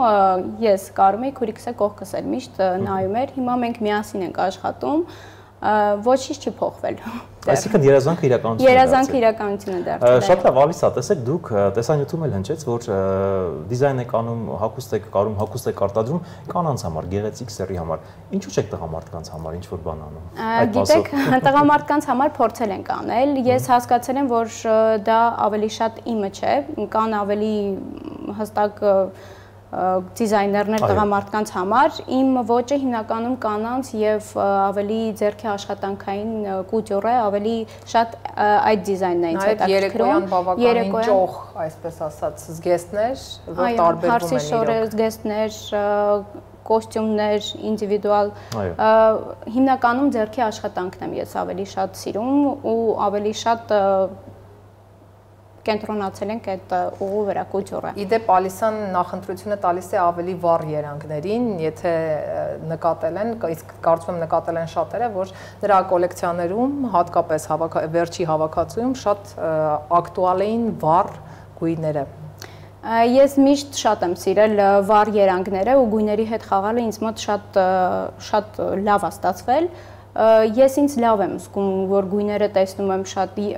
այդպիսի գույն գոյություն չունի, որ ես չկարողանամ սիրել եւ չհամադրել։ Դրա համար հիմնականում ավելի շատ ակտուալ են ինձ մոտ ցուցադրված գույները։ Միշտ լինում է, որ ասում են ինչին նեյտրալ չեք անում կամ ինչ որ բան, բայց ինձ հենց այդ վառ երանգներն են ավելի շատ։ Ավելի ինքնավստահ եք վառ գույների մեջ։ Եվ հաջորդ հարցս հետեւյալն է։ Ըստ ձեզ ինքնավստահության գույնը ո՞րն է։ Այդ նշեք 1-2 գույն։ Ես կարող եմ այսպես պատասխանել, ինքնավստահության գույնը նա է, որ դուք կրեք ու դուք ձեզ լավ զգաք, բայց կան սիրված գույներ, ես բոլոր գույները սիրում եմ, անկեղծ եմ ասում, բոլոր երանգները, գույներ չկան, որ չսիրեմ ես, բայց հիմա ինձ ավելի շատ դուր է գալիս ինձ կրած սիրենվի, հա, հիմա purple են ասում, անգլիական թագավորական են ասում, որովհետև մուգ։ Հա, անգլիական շակագույնն է։ Այո, մանուշակա գույնն է։ Հիմա ավելի շատ հակված եմ այդ գույնին, հարազատ, մեկ էլ կարմիրը, որը որ շատ ակտուալ է այս տարի։ Շատ լավ, իսկ մարդիկ կան, որ բարդույթավորվում են որևէ երանգ կրելուց, դուք նշեցիք, որ սևը նույնպես գույն է եւ կարող են նախապատվությունը տալ նաեւ սև գույնին։ Այո, այս տարի ակտուալ է շատ։ Սև փայլուն երանգներ, սևը եւ փայլուն ինչ որ մոտիվները շատ ակտուալ է այս տարի, կարող են ով որ խուսափում է սև գույնից,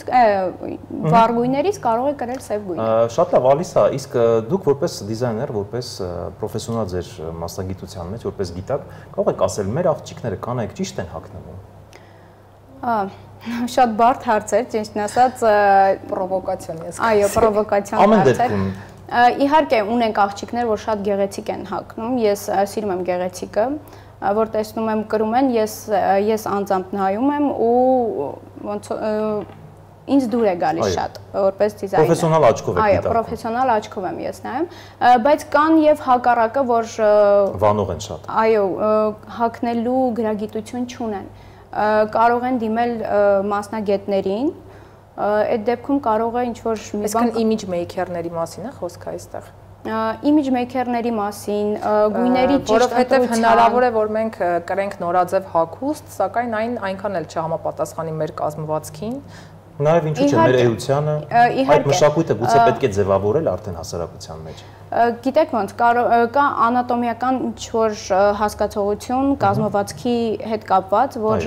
մասնագետները պետք է օգնեն մարդկանց, որ ճիշտ կարողանան կրել ինչ-որ զգեստը, որտեվ մի հատվածում բարձր մեջքի բարձրությունը չի սազում, մեկը ցածրը չի սազում, դրա համար պետքա մասնագետների դիմեն, որպեսզի կարողանան ճիշտ կրեն ու ճիշտ ներկայանան։ Իսկ ձեր հաճախորդները արդյոք հետևում են ձեր խորհուրդներին եւ կարողանում եք, այսպես ասած, միասին ստեղծել իրենց պատկերացած հագուստը։ Այո, իհարկե, իմ հաճախորդները ինձ շատ են վստահում, ես իրենց շատ եմ սիրում։ Մենք միասին էսքիզներ ենք անում, գծումել ենք, քննարկում ենք կտորների ու շատ մանրակրկիտ աշխատանք ենք տանում, որպեսզի որ իրենք գոհ մնան ու ամենակարևորը առաջինը որ ես գոհ մնամ, որ իրանք ինձ են ներկայացնում ավելի շատ, ես ձեր աշխատանքը, իմ աշխատանքը ավելի կարևոր է որ ես գոհ մնամ։ Շատ լավ եւ ալիսա վերջում ձեր բարեմաղթանքը մեր հեռուստադիտողներին, նաեւ բոլորին, հայ ժողովրդին, նաեւ ձեր գոլեգաներին։ Մեր գոլեգաներին ես ցանկանում եմ, իմ գոլեգաներին ցանկանում եմ նորանոր մտքեր, վերելքներ, մի խոսքով ամենալավն ու բարին եմ ցանկանում, իսկ Հայաստանին, իմ երկրին ցանկանում եմ երկրին խաղաղությամբ ու թող որ բոլորին լինի նորանոր հաջողություններ, վերելքներ, ամենալավն ու բարին եմ ցանկանում։ Շնորհակալություն Ալիսա, եւս մեկ անգամ մենք նույնպես մեր ամբողջ աշխատանքային խումբը միանում է բոլոր մաղթանքներին, ձեզ նույնպես մաղթում ենք անձնական հաջողություններ։ Շնորհակալություն։ Ցտեսություն։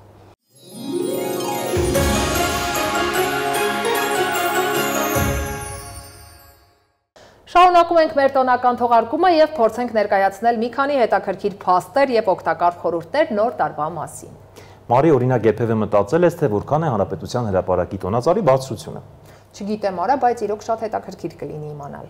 Այս տարվա գլխավոր տոնածառի բարձրությունը իդեպ 32 մետր է, որը ձևավորվել է սոճու 6000 ճյուղերով եւ զարդարված է շուրջ 500 խաղալիքներով եւ 38000 լուսադիոդային լամպերով։ Չնայած ամանորը միջազգային տոն է եւ բոլորի համար միևնույն ժամանակ փոխվում է օրացույցային տարին, տարբեր երկրներ ամանորը նշում են շատ տարբեր ավանդույթներով եւ հետաքրքիր արարողություններով։ Յուրաքանչյուրն ունի նոր տարին դիմավորելու իր ավանդական եղանակը։ Ամանորը հայ ժողովուրդը սովորաբար դիմավորում է ընտանեկան եւ ընկերական միջավայրում լի սեղանների եւ մեծ տոնակատարությունների ուղեկցությամբ։ Ուղիղ ժամը 12-ին բոլորը բարձրացնում են դաժակները, ուրախ տարի մաղթելով մեկը մյուսին եւ ցանկություն հայտնում, որ բոլոր անհաջողությունները մնան անցնող տարում, իսկ նոր տարին իր հետ բերի միայն սեր, երջանկություն եւ խաղաղություն։ Իսկ տարբեր աշխարհամասերում միմյանցից կարող են տարբերվել նաեւ տոնի խորհուրդը եւ նախապաշարմունքները։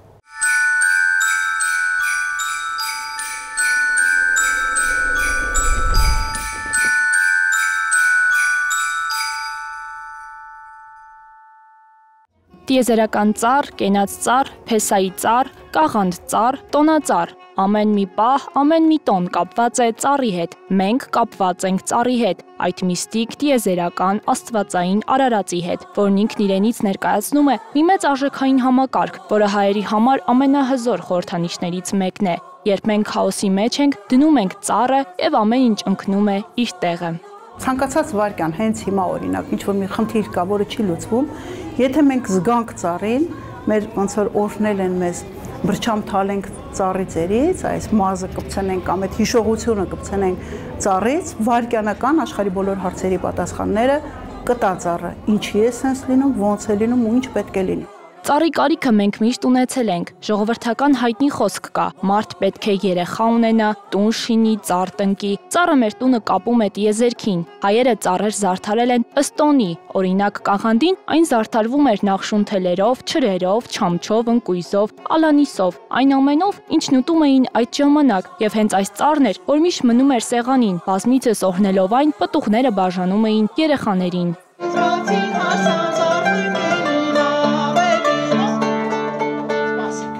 դեպ կաղանդ ծառ կարող էր դառնալ ցանկացած ծառի ճյուղը, աշնանը, երբ պետում էին ծառերը, ընտրում էին դրանից իրենց դուր եկած ճյուղն ու տանում տուն, եւ ահա պատրաստ էին տոնին։ Դա անում էին այն ժամանակ, իսկ այսօր մենք ինչպես վարվենք։ Իրականում մեզ հուշումներ պետք չեն, թե ինչպես զարդարել տոնածառը կամ իմանալ, թե դա ինչպես էին անում մեր նախնիները, քանի որ այդ ամենը մեր մեջ է։ Մենք գիտենք, թե դա ինչպես իրագործել։ Ուղղակի պետք է վերցնել ու անել, առանց երկար բարակ մտածելու կամ տարակուսելու։ Սկսեցիր ու ահա վերջ, պատրաստ է։ Ինչպես ցանկանում կամ պատկերացնում եմ, այնպես էլ ձևավորում ու տոնական տեսք եմ հաղորդում իմ կաղանդ ծառին։ Գիտեք, դուք մի գունային գամա ունեք ըստ տրամադրության։ Ես ուրիշ գունային գամա ունեմ ըստ տրամադրության։ Ես իմ թելերն եմ, բանահյուսությունը ոնց է, հենց հրաշքը դրա մեջ է կայանում, որ այդ ոչ մի թել մեկը մյուսին չի կրկնում։ Ոչ մի նխշում թել չի, բնության մեջ ընդհանրապես կրկնողություն չկա, copy paste չկա։ Դրա համար ով ոնց զարդարի, իր ծառը իրենն է։ Այստեղ մի կարևոր հարց է առաջանում, թե ինչու ենք մենք այսօր զարդարում գերմանական ծագում ունեցող տոնածառը, այդ կանաչ եղևնին, որը մեր մշակույթի հետ որևէ աղերս չունի, չէ՞ որ մենք ունենք մերը, ազգայինը, ավանդականն ու մեր սեփականը։ Ինչ չենք անում մեր այնքան սիրուն է։ Իմ կարծիքով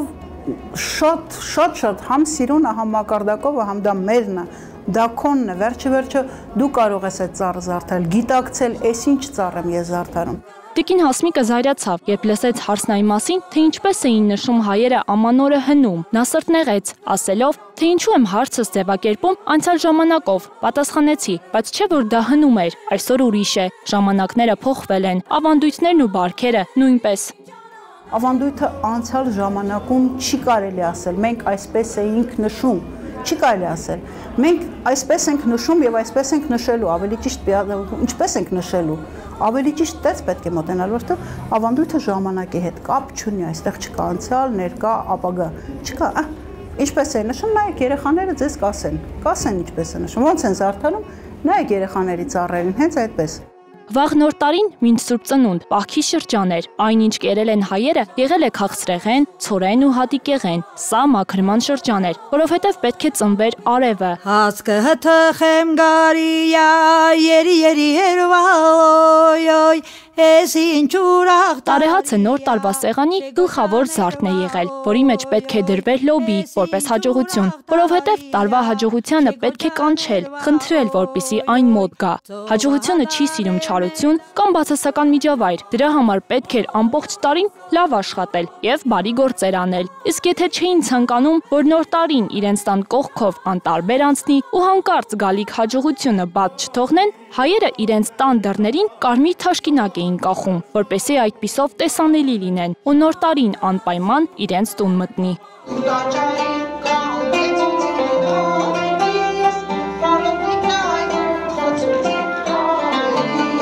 Ինչ վերաբերում է տոնական նվերներ մատուցողին, ապա այսօրվա կարմիր հագուստով ձմեռ պապը նույնպես մերը չէ։ Հայկական կաղանդ պապիկն այն հալիվորն է, որը գալիս է հեքիաթներից, ջերմաքաքած, անտեսանելի եւ իշուկին նստած։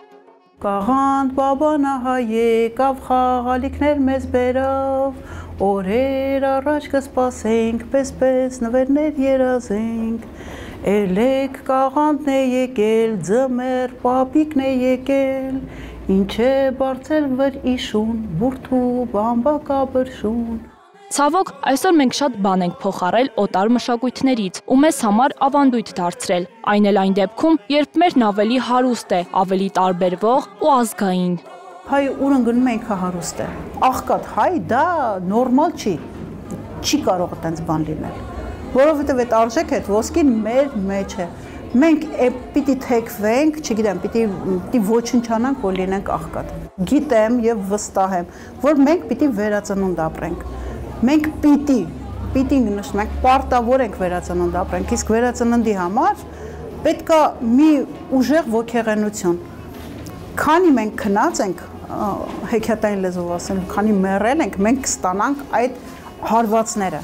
հա, որ կխփեն մեզ, այնքան մինչև որ արթնանանք։ Հերին գալիս է, ձեռքին ճիպոտ, խփում է քարին, ասում՝ քար, այն կողմ, հարվածում է հողին, ասում՝ հող, մի կողմ, զարկում է գերեզմանին, ասում՝ մեռել, արթնացիր։ Տիկին Հասմիկն ասում է. մենք հիմա հեքիաթե մահվան մեջ ենք ու այնքան պետք է հարվածենք մեզ, մինչև այդ մահացած վիճակից հառնենք ու վերածնունդ ապրենք։ Անհնար է այսքան հրաշալի մշակույթ ունենալ եւ խավարում ապրել։ Հարկավոր է բացել մեր ներսի լույսն ու արարել, շարունակել մեր պատմական առաքելությունը, այն է հայ մնալ։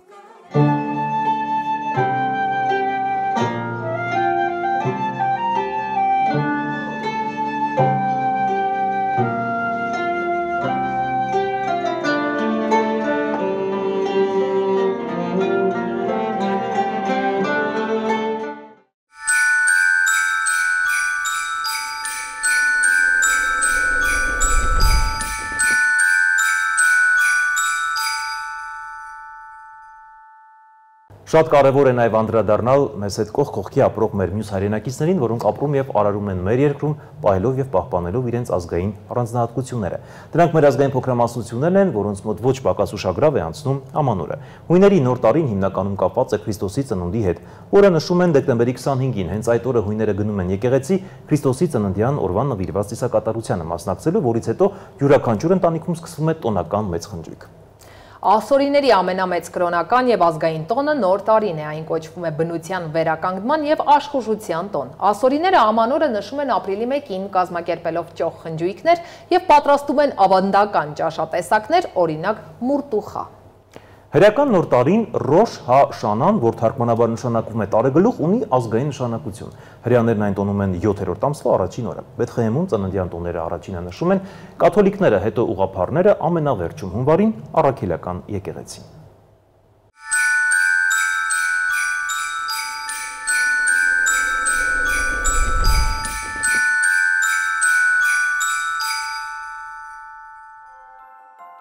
Սուրբ ծննդյան ավանդույթներն ամբողջ աշխարհում բազմազան են, բայց ունեն ընդհանուր գծեր, որոնք հաճախ ներառում են լույսի, մշտադալար բույսերի եւ հույսի թեմաներ։ Ժամանակակից Սուրբ ծնունդը թերևս աշխարհի ամենահայտնի տոնը, ամբողջ աշխարհից հարյուրավոր տարիների աշխարհիկ ու կրոնական ավանդույթների արդյունք է, որոնցից շատերը կապված են ձմեռային արևադարձի հետ։ Սկանդինավյան երկրներում մարդկանց մեծամասնությունն ամեն տարի դեկտեմբերի 13-ին հարգում է Սուրբ Լյուսիային։ Սուրբ Լյուսիայի օրվա տոնակատարությունը սկսվել է Շվեդիայում, սակայն 19-րդ դարի կեսերին տարածվել է Դանիայում եւ Ֆինլանդիայում։ Ենթադրվում է, որ տոնի անունը կապված է Սիրակուզայից եկած նահատակ Սուրբ Լյուսիայի հետ, ով կուրացել եւ սպանվել է Քրիստոսի հանդեպ իր հավատքի համար։ Այնուամենայնիվ կա մի լեգենդ, որ ոմն Լյուսիան ապրել է միջնադարում եւ եղել է շվեդ ձկնորսի կինը։ Մի օր նրա ամուսինը գնաց ծով, բայց փոթորիկ սկսվեց։ Անմաքուր ուժը, որը քայլում էր երկրի վրա, այդ գիշեր հանգցրեց Փարոսը։ Իսկ հետո Լյուսիան լապտերով դուրս եկավ բարձր ժայռի վրա, լուսավորելու իր սիրելիի ճանապարհը դեպի նավամատույց։ Սատանաները զայրացան, հարձակվեցին աղջկա վրա ու կտրեցին նրա գլուխը, բայց նույնիսկ նրա մահից հետո նրա ուրվականը լապտերով կանգնած է քարի վրա։ Լյուսիայի պես փոքրիկ աղջիկներին հագցնելու սովորույթը Շվեդիայի եկել Գերմանիայից։ Այնտեղ 16 եւ 17-րդ դարերում սրբերի եւ հատկապես Սուրբ Նիկոլասի պաշտամունքի արգելքի ժամանակ Սուրբ ծննդյան օրը միտք կար բարի ծերունուն փոխարինել մանուկ Հիսուսով, որին մարմնավորում էր մի սպիտակ զգեստով աղջիկ։ Ավանդույթը չի արմատավորվել Գերմանիայում, բայց այն թափանցել է Շվեդիա։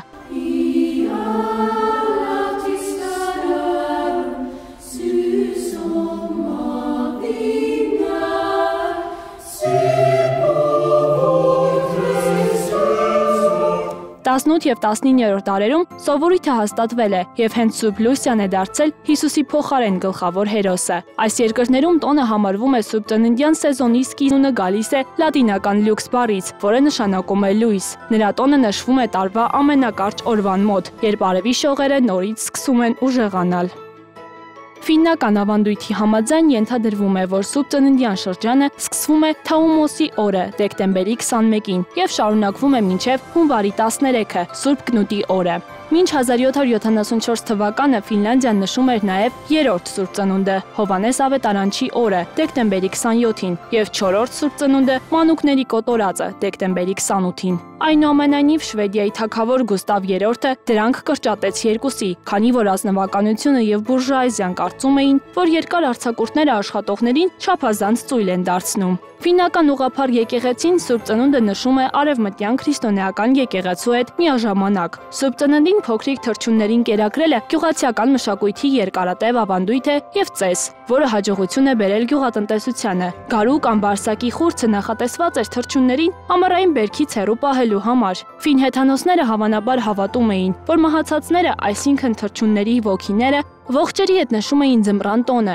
Հավանաբար նրանք նաև հավատում էին, որ թռչունները տուն են բերում հաջողություն։ Շվեդիայում եկեղեցին դեմ էր այս ավանդույթին, իսկ Ֆինլանդիայում այն պատրաստվում էր անհետանալ, մինչև որոշ թերթեր ու բարեգործական կազմակերպություններ վերակենդանացրին այն։ Սուրբ Ծննդյան շոգեբաղնիքը երկար ավանդույթ է։ Տոնից առաջ մարդիկ լվացվել են Սուրբ Ծննդյան լոգարանում, իսկ էլֆի համար ուտելիք եւ խմիչք են թողել։ Հարուստ ընտանիքների մարդիկ սկսեցին միմյանց նվերներ տալ 1800-ականների սկզբին։ Սուրբ Ծննդյան օրը ընտանեկան գերեզմանների վրա մոմ վառելու համար գերեզմաններ այցելելու ավանդույթը սկիզբ է առել արդեն 1900-ական թվականներից։ Սա սովորական դարձավ ձմեռային պատերազմից հետո զոհված ռազմիկների գերեզմանների վրա, իսկ շուտով նաև այլ գերեզմաններին։ Մահացածներին նվերներ թողելու կեգրի ավանդույթը տեղափոխվել է Սուրբ Ծնունդ։ Սուրբ Ծնունդն ավանդաբար եղել է ընտանեկան տոն, սակայն 2000-ականներին սովորական դարձավ Սուրբ Ծնունդը միայնակ անցկացնելը։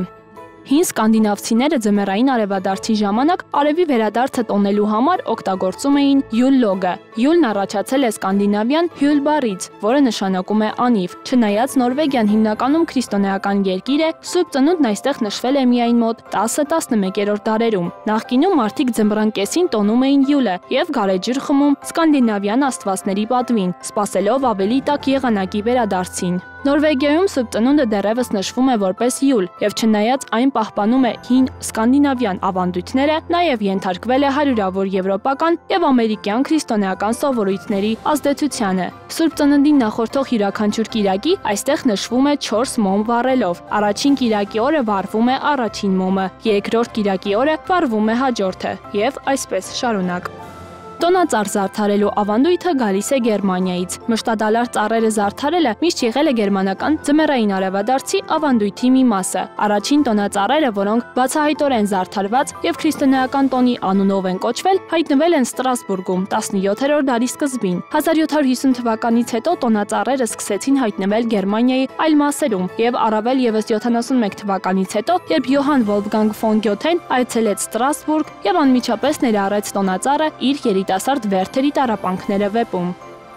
1828 թվականին Մեքսիկայում ամերիկացի բանագնաց Ջոել Պոինսեթը Մեքսիկայից Ամերիկա բերեց կարմրականաչ բույս։ Քանի որ դրա գույնը կատարյալ էր թվում, նոր տոնի համար բույսերը բանագնացի անունով կոչեցին Պոինսեթի եւ դրանք սկսեցին հայտնվել ջերմոցներում արդեն 1830 թվականին։ 70 թվականին Նյու Յորքի խանութները սկսեցին վաճառել այս բույսերը Սուրբ Ծննդյան տոներին։ 1900 թվականին դրանք տոնի համընդհանուր խորհրդանիշն էին։ Մեքսիկայում պապիե-մաշե քանդակները, որոնք կոչվում են փինատա, լցվում էին կոնֆետներով ու մետաղադրամներով եւ կախվում էին առաստաղից։ Երեխաներն այնուհետև հերթով հարվածում էին պինատային, մինչև այն կոտրվի, գետնին թափելով քաղցր հյուրասիրությունների հոսք։ Ջոն Քալքոթ Հորսլի անունով մի անգլիացի օգնեց հանրահռչակել Սուրբ Ծննդյան բացիկներ ուղարկելու ավանդույթը, երբ 1830-ականների վերջին սկսեց պատրաստել փոքրիկ բացիկներ, որտեղ ներկայացված էին տոնական տեսարաններ եւ նախապես գրված տոնական ողջույններ։ Կելտերն ու տուետոնները վաղուց մղամուճը համարում էին կախարդական, ասում են, որ այն ունի վերքերը բուժելու եւ պտղաբերությունը բարձրացնելու հատկություն։ Կելտերն իրենց տներում մղամուճ էին կախում, հաջողություն բերելու եւ չար ոգիներին հեռացնելու համար։ Վիկտորիանական տոների ժամանակ բրիտանացիները մղամուճի ճյուղեր էին կախում առաստաղից եւ տան դռներից։ Սուրբ Ծննդյան պուդինգը, որը նաև հայտնի է որպես սալորով պուդինգ, անգլիական ուտեստ է, որը սկիզբ է առել միջնադարից։ Խոզի ճարպը, ալյուրը, շաքարավազը, չամիչը, ընկույզը եւ համեմունքները թույլ կապում էին կտորով եւ եփում այնքան ժամանակ, մինչեւ բաղադրիչները հյուսանման լինել, ինչը նշանակում է, որ դրանք այնքան կմեծանան, որ կտորը կլցվի։ Այնուհետև այն փաթաթում էին կտրատում տորթի նման եւ պատում կրեմով։ Angels from the realms of glory Քարոլինգները նույնպես սկսվել են Անգլիայում։ Շրջիկ երաժիշտները ճանապարհորդում էին քաղաքից քաղաք, այցելելով ամրոցներ եւ հարուստների տներ։ Իրենց կատարման համար երաժիշտները հույս ունեին տաք ճաշ կամ գումար ստանալ։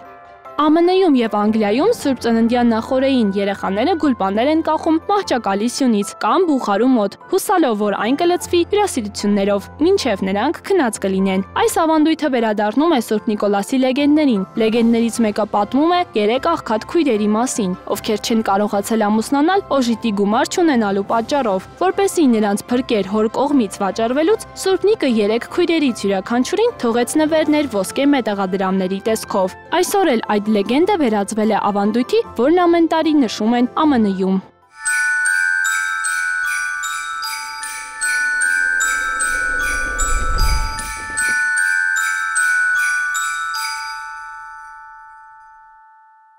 Շարունակում ենք մեր տոնական եթերը, ինչպես նշեցինք, այսօր մեր տոնական թողարկմանը ունենալու ենք հետաքրքիր հյուրեր, մարդիկ, որոնք 2023-ին աչքի են ընկել իրենց գործունեությամբ եւ իրենց կատարած աշխատանքով։ Մեր հյուրերը մարդիկ են, ովքեր ամեն օր իրենց կատարած աշխատանքով են ապացուցել, որ այո, հնարավոր է եւ աշխատել եւ մասնակցել մրցույթների, ինչու՞ չէ նաեւ հաղթել։ Այս պահին մենք սիրով ձեզ կներկայացնենք մեր ամենագեղեցիկ հյուրին, Miss Երևան 2023 տիտղոսը նվաճած Անի Պետրոսյանին։ Բարի երեկո Անի։ Ողջույն, շնորհակալ եմ հրավերի համար։ Անի ջան, նախ շնորհակալ ենք քեզ, որ ժամանակ գտար եւ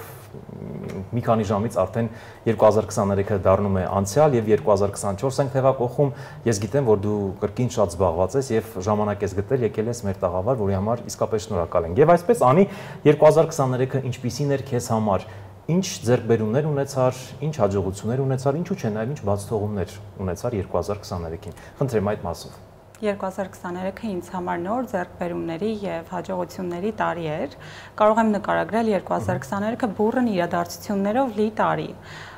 Իհարկե ամենանշանակալի իրադարձությունը իմ անշուշտ Miss Երևան 2023 թվականի մրցույթին մասնակցությունն ու հաղթանակն էր։ Այն նպաստել է իմ անձնային աճին եւ պրոֆեսիոնալ զարգացմանը։ Ունեցել եմ շատ նոր, հետաքրքիր եւ արդյունավետ համագործակցություններ։ Բացթողումների մասով կարծում եմ բացթողումներ միշտ են լինում եւ դրանք կազմում են մեր կյանքի մի մասը։ Իսկ կան, որոնք ամենաուշագրավներն են, որոնց մասին կցանկանայր խոսել, հասկանալ եւ ուղղելով անցնել առաջ։ 2024 մութ գործեր արդեն այդ բացթողումները թողնելով անցյալում։ Ինչպես նշեցի, բացթողումներ միշտ են լինում, կարծում եմ դրանք մեր կյանքի մի մասն են կազմում եւ հարկավոր է սեփական բացթողումներն իգիտություն ունենալ եւ դրանցից դասեր քաղելը։ Չեմ նշի հստակ, կաշխատեմ 2024 թվականին լրացնել դրանք։ Շատ լավ։ Անի, իսկ ինչպես որոշեցիր մասնակցել մրցույթին, արդյոք տեսար հայտարարություն, թե ինչ-որ ընկերներ խորհուրդ տվեցին մասնակցել։ Որոշում ինչպես հղացավ, ինչպես ծագեց որոշումը մասնակցել գեղեցկության մրցույթին։ Գեղեցկության ոլորտը ինձ միշտ է հետաքրքրել, սակայն մրցույթին մասնակցությունը ստացվեց միևնույն ժամանակ շատ պատահաբար,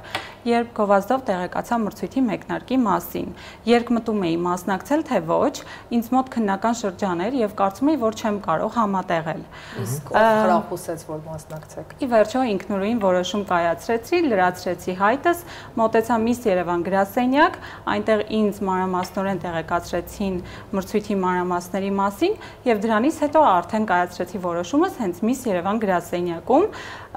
Եղավ այն ինչ եղավ, ես շատ ուրախ եմ իմ այս որոշման համար։ Շատ լավ, Անի, մեր հեռուստադիտողներին միշտ հետաքրքրում է եւ առհասարակ բոլոր հեռուստադիտողներին հետաքրքրում են հանրային մարդիկ, հանրային դեմքերը, դերասաններ կլինեն, արվեստի ներկայացուցիչներ, գեղեցկուհիներ եւ այլն, ինչպես է նրանց կուլիսային կյանքը։ Եվ ես կցանկանայի, որ դու մի փոքր մանրամասներ պատմեիր մրցույթի նախապատրաստական աշխատանքների մասին, հենց նաեւ ինչու՞ չէ մրցույթի բուն գործընթացի մասին։ Արդյոք կար մրցակցություն, որպես կանոն հատկապես միջազգային շուկայում է դա ընդունված, մոդելային շուկայի մասին է խոսքը, որ այնտեղ մեկը մյուսին նույնիսկ ինչ-որ վտանգավոր բաներ են անում։ Կար նման բան, իմ փոքր այդ մասին մեր հեռուստադիտողներին բնականաբար դա շատ կհետաքրքրի։ Կարծում եմ մրցակցությունն ամենուր է։ Մարդու կենսագործունեության տարբեր ոլորտներում եւ մրցույթում առավել եւս այն պետք է լիներ։ Յուրաքանչյուր աղջիկ պետք է ձգտեր հաղթանակի։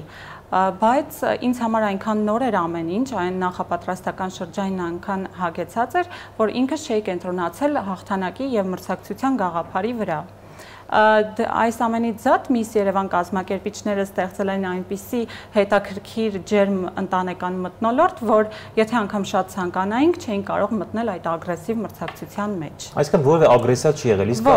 իսկ ընկերներ ձեռք բերեցիր, հա, այնտեղ նաև լինում են հետաքրքիր դեպքեր, երբ ընկերանում են եւ այդ ընկերությունը շատ տևական ժամանակ պահպանվում է։ Իհարկե, ես միշտ ասում եմ, որ Miss Երևան տվեց նաև ինձ գիտելիք, փորձ եւ նոր ընկերներ։ Անի, իսկ ինչ հետաքրքիր դեպք կմտաբերես մրցույթի հետ կապված կամ հենց թեկուզ մոդելային բնագավառում։ Ուշագրավ մի հետաքրքիր պատմություն, եթե կհիշես։ Ուշագրավ եւ հետաքրքիր դեպքեր շատ են եղել, այս պահին կնշեմ երկուսը։ Մեր դեֆիլեի մարզիչը շատ խիստ էր եւ նրա դասերին բացակայելը անհնար։ Ստիպված եմ եղել դասին ներկա գտնվելու համար բացակայել ամուսնուս ծննդյան տարեդարձից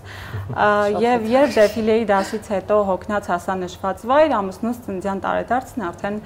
մոտենում էր իր տրամաբանական ավարտին։ Նախ երկրորդը թագը նշեմ, որ պատրաստված է կես կիլոգրամ արծաթից եւ այն մեղմասած շատ բարդ, ծանր եւ ցավոտ է կրելը։ Այո։ Սիրելի աղջիկներ, հաշվի առեք, թագ կրելը բավականին պատասխանատու եւ ծանր աշխատանք է։ Վերջերս կայացավ Miss ուսանողի մրցույթը, որտեղ ես ներկայանում էի որպես ժյուրիի անդամ։ Այդ ամբողջ մրցույթի ընթացքում կրել եմ թագը եւ ժամեր անց, երբ այն հանեցի, իմ ճակատային հատվածում բավականին մեծ գնացվածք կար, որի ապաքինման համար մոտավորապես 2 օր տևեց։ Պահանջվեց, շատ լավ։ Իսկ ինչ տվեց հաղթանակը քեզ։ Նախ նշեմ, որ ինձ համար մեծ պատիվ եւ պատասխանատվություն է կրել Երևանի ամենագեղեցիկ աղջկա տիտղոսը։ Miss Երևանն իմ կյանքում եւ կարիերայում մեծ դերակատարում է ունեցել։ Ինչպես նշեցի, այն նպաստել է իմ անձնային աճին եւ պրոֆեսիոնալ զարգացմանը։ Ես ավելի պատրաստված եւ մրցունակ եմ դարձել։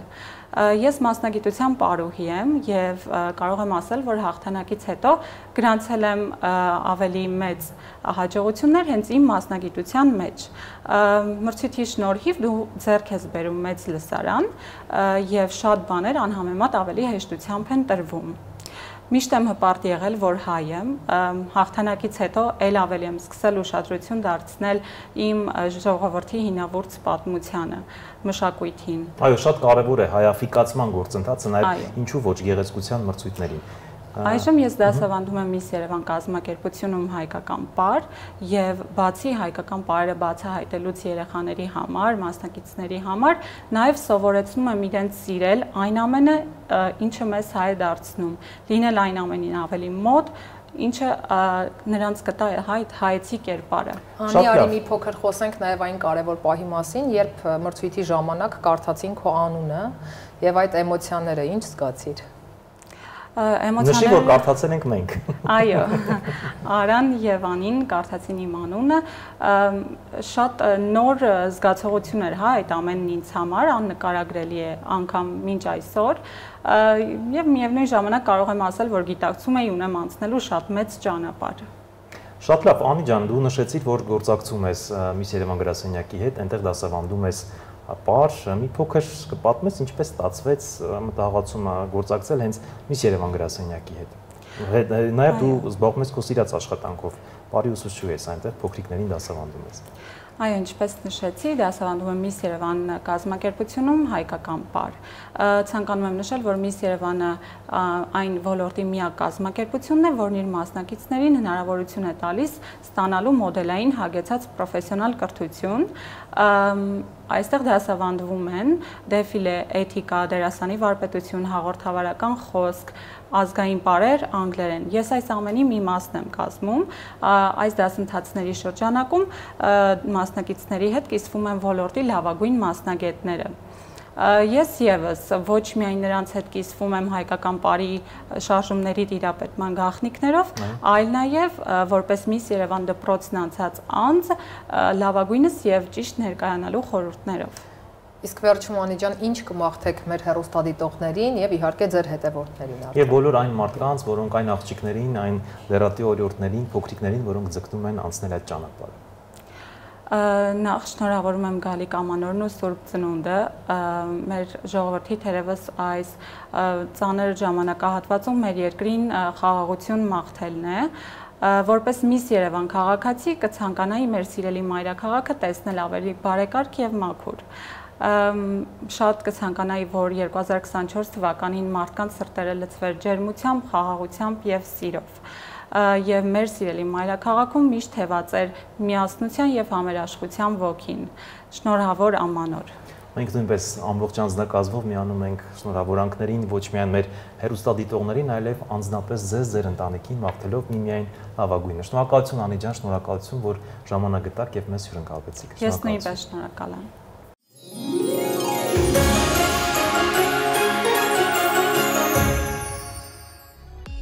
Արա կարծում եմ ճիշտ ժամանակն է խոսել նաև աստղագուշակից, չէ որ մեզանից շատերը հավատում են աստղերի կանխատեսումներին եւ փորձում են հետևել աստղագուշակի ամանորյա խորհուրդներին։ Եվ այսպես, ինչ է սպասվում համաստեղության նշաններին կանաչ վիշապի տարում։ Տարին խոստանում է փոփոխություններ, լավ թե վատ դա էլ Աստված գիտի։ Հաջորդ տարում կյանքի հանգիստ եւ լուռ ընթացք մի ակնկալեք։ Այս պահից սկսած խառնվեք իրար, անհանգստացեք, մտածեք թե ինչ եւ ոնց եք անելու։ Իսկ նպատակասլաց մարդիկ առաջիկա տարում ավելի արագ կմոտենան իրենց նպատակների իրագործմանը եւ կհասնեն բարձունքների, իսկ ոչ նպատակասլացները կդոփեն տեղում։ Փոփոխություններ են սպասվում կյանքի բոլոր ոլորտներում, ուստի պատրաստ եղեք փոփոխությունների եւ մի կախվեք անցյալից, հարևանի փեշերից եւ պարզապես փրփուրներից։ Եվ այսպես 2024-ի հորոսկոպը ըստ համաստեղության նշանների։ Այո,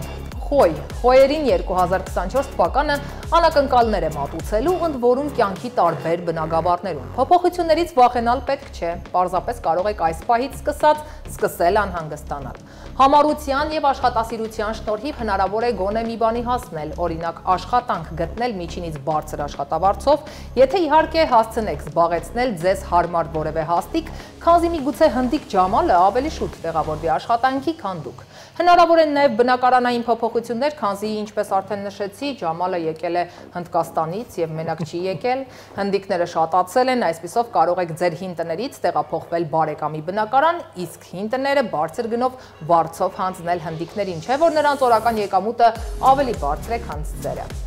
Ցուլեր 2024-ը ցուլերի համար ուժգին ցնցումների տարի է։ Ուղեղի ցնցումից բարեհաջող ապակինվելուց հետո տարվա առաջին կեսին որոշ բաների ստիպված կլինեք այլ տեսանկյունից նայել, ինչ է վերականգնել ձեր նախկին տեսողությունը։ Հնարավոր է, որ երեխա ունենաք, բայց երբ եւ ինչ պայմաններում հնարավոր է չհիշեք, քանզի ուղեղի ցնցումներից հետո երբեմն կարող է կորցնել նաեւ հիշողությունը։ Սիրային հարցերում կտրուկ փոփոխություններ չեն սպասվում, կայուն անորոշ վիճակը դեռ կպահպանվի։ Երկվորյակներ, աստղերը բարի կգտնվեն երկվորյակների նկատմամբ։ Աշխատասեր երկվորյակները կարող են մեծ հաջողությունների հասնել, նայած հաջողություն ասելով ինչ են հասկանում։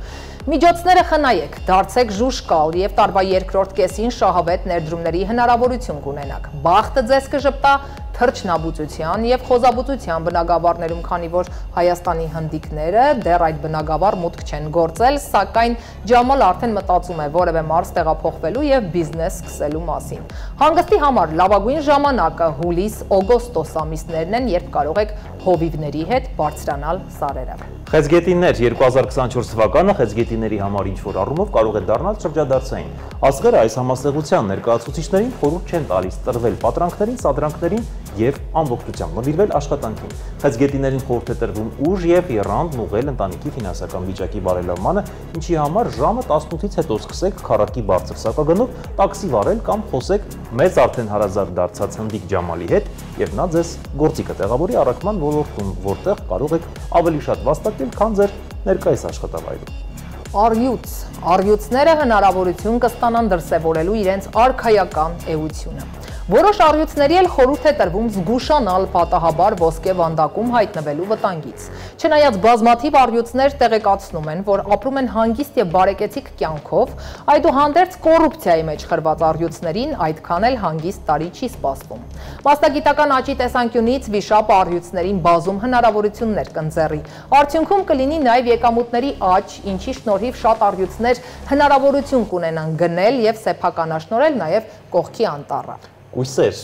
2024-ը գալիք տարում այս համաստեղության ներկայացուցիչների համար կլինի արդյունավետ եւ հիշարժան։ Կլավանա ձեր հիշողությունը, ինչի շնորհիվ կսկսեք հիշել ձեր բարեկամներին, հարազատներին կամ մտերիմներին։ Միայնակ կույսերը պետք է փորձեն վերջապես զույգ գտնել, թե չէ որ սпасեն զույգը իրենց գտնի, հնարավոր է այդպես էլ կույս մնան նաեւ այս տարի։ Առողջության ոլորտում հնարավոր է էմոցիոնալ առումով խնդիրներ ունենալ, չէ որ զույգ գտնել այդքան էլ հեշտ գործ չէ։ փորձեք լեզվի տակ դնել վալիդոլ կամ պարզապես խմեք թթու մրգերից քամված հեղուկի մի քանի կաթիլ։ Ընկճվածությունն էլ հաղթահարելու համար դիմեք մասնագետների, ներկեք ձեր մազերը վարդագույն, սիրահայ, որևէ բարսավիրի մոտ։ Ժպտացեք, դուք այլևս ամենագեղեցիկ խույսն եք։ Կշերք, վիշապի տարին առատորեն կպարգևատրի աշխատասեր կշերքներին, որոնք չեն խուսափի պատասխանատվություն ստանձնելուց, սակայն գործել պետք է տարվա հենց սկզբից։ Այլապես կուտակված գործերը գլխացավանք կդառնան, իսկ գլխացավերը կդառնան մշտական ուղեկից։ Եթե ուզում եք փոխել աշխատանքը, ապա կարող եք դիմել Ջամալին։ Այո, Ջամալի գործերը լավացել են, նա արդեն վաստակավոր հնդիկ է։ Իսկ եթե նոր աշխատավայր դեռ չեք գտել, ապա ձևացրեք, թե շատ եք սիրում ձեր ներկայիս աշխատանքը։ Ֆինանսական առումով լուրջ փոփոխություններ այս տարի եւս չեն սպասվում։ Աշխատավարձերի կայուն ուշացումները կպահպանվեն, իսկ լատարեն միշտ ուշացումներով եք վճարելու նաեւ գալիք տարում։ Կարիճ, վիշապը բարեհաճ է կարիճների համար այս համաստեղության այն ներկայացուցիչները, որոնք տևական ժամանակ պայքարել են իրենց նպատակների իրագործման համար, տանջվել, քրտնել, տվայտվել են մի քանի բանի հասնելու համար, առաջիկա տարում ի վերջո հաջողության կհասնեն։ Աստղերը կարիճներին խորհուրդ են տալիս կանգ չառնել եւ շարունակել պայքարել նոր հաջողությունների համար։ Աղեղնավորների համար տարին կլինի հետաքրքիր ծանոթություններով, իսկ դա նշանակում է, որ կրկին թարմացրել եք ձեր ծանոթությունների կայքում բացված օգտահաշիվը։ Քանի որ աղեղնավորները էությամբ ընկերասեր են եւ լավատես, հնարավոր է հայտնվել խաբեբաների ցանցում։ Ի վերջո ծանոթությունների կայքում բոլորը ուրիշի նկարներով են ծանոթանում։ Աստղերը խորհուրդ են տալիս անծանոթներից ստացած ինֆորմացիան մանրակրկիտ ստուգել, գնալ ԱԱՑ, հայտ ներկայացնել կամ պարզապես դիմել սև դիմակավորների օգնությանը։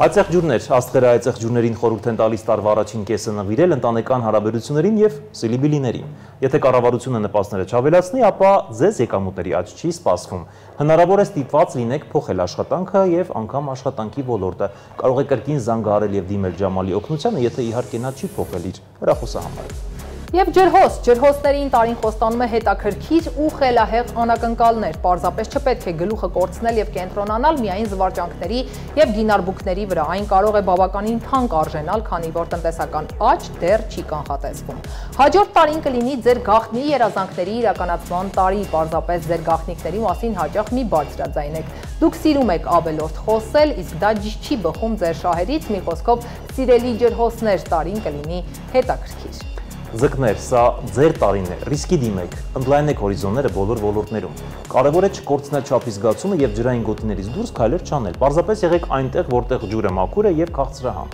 Ամանորին ալկոհոլային խմիչքները խորհուրդ չի տրվում չարաշահել, սիրելի ձկներ, եղեք վստահ, քանզի գուցե հենց դուք եք ինչ-որ մեկի ոսկե ձկնիկ։ Եվ այսպես մոտենում ենք 2023-ի տարվա ավարտին, հաշված ժամեր են մնացել եւ 2023-ը այլևս կդառնա պատմություն։ Ինչ արեցինք, ինչ չարեցինք, ինչը մնաց կիսատ։ Փորձենք ամեն մեկս ամփոփել մեր արածն ու չարածը, հաշվի նստենք մեր խղճի ու մեր լավ ու վատ արարքների հետ։ Փորձենք դասեր քաղել 2023-ից եւ 2024 թվական մտնել ավելի խելամիտ, ավելի հավասարակշռված ու ավելի ուժեղ մտքերով եւ գործերով։ Այո, արա, փորձենք օգնել մեկ-մեկու, եթե չենք էլ կարող օգնել, գոնե չխանգարենք, փորձենք լինել հանդուրժող, ավելի քիչ տրվենք էմոցիաներին եւ մեր ուժն ու եռանդը ուղենք լավ գործեր կատարելուն։ Եվ թող 2024 թվականը լինի ուժի, անսպառ էներգիայի, արժանապատիվ ստեղծագործելու եւ նաեւ միմիայն հաղթանակների տարի։ Թող 2024 թվականը իր հետ բերի մեծագույն հաջողություններ ու հաղթանակներ մեր երկրին եւ մեր ժողովրդին։ Շնորհավոր, ամանոր եւ սուրբ ծնունդ։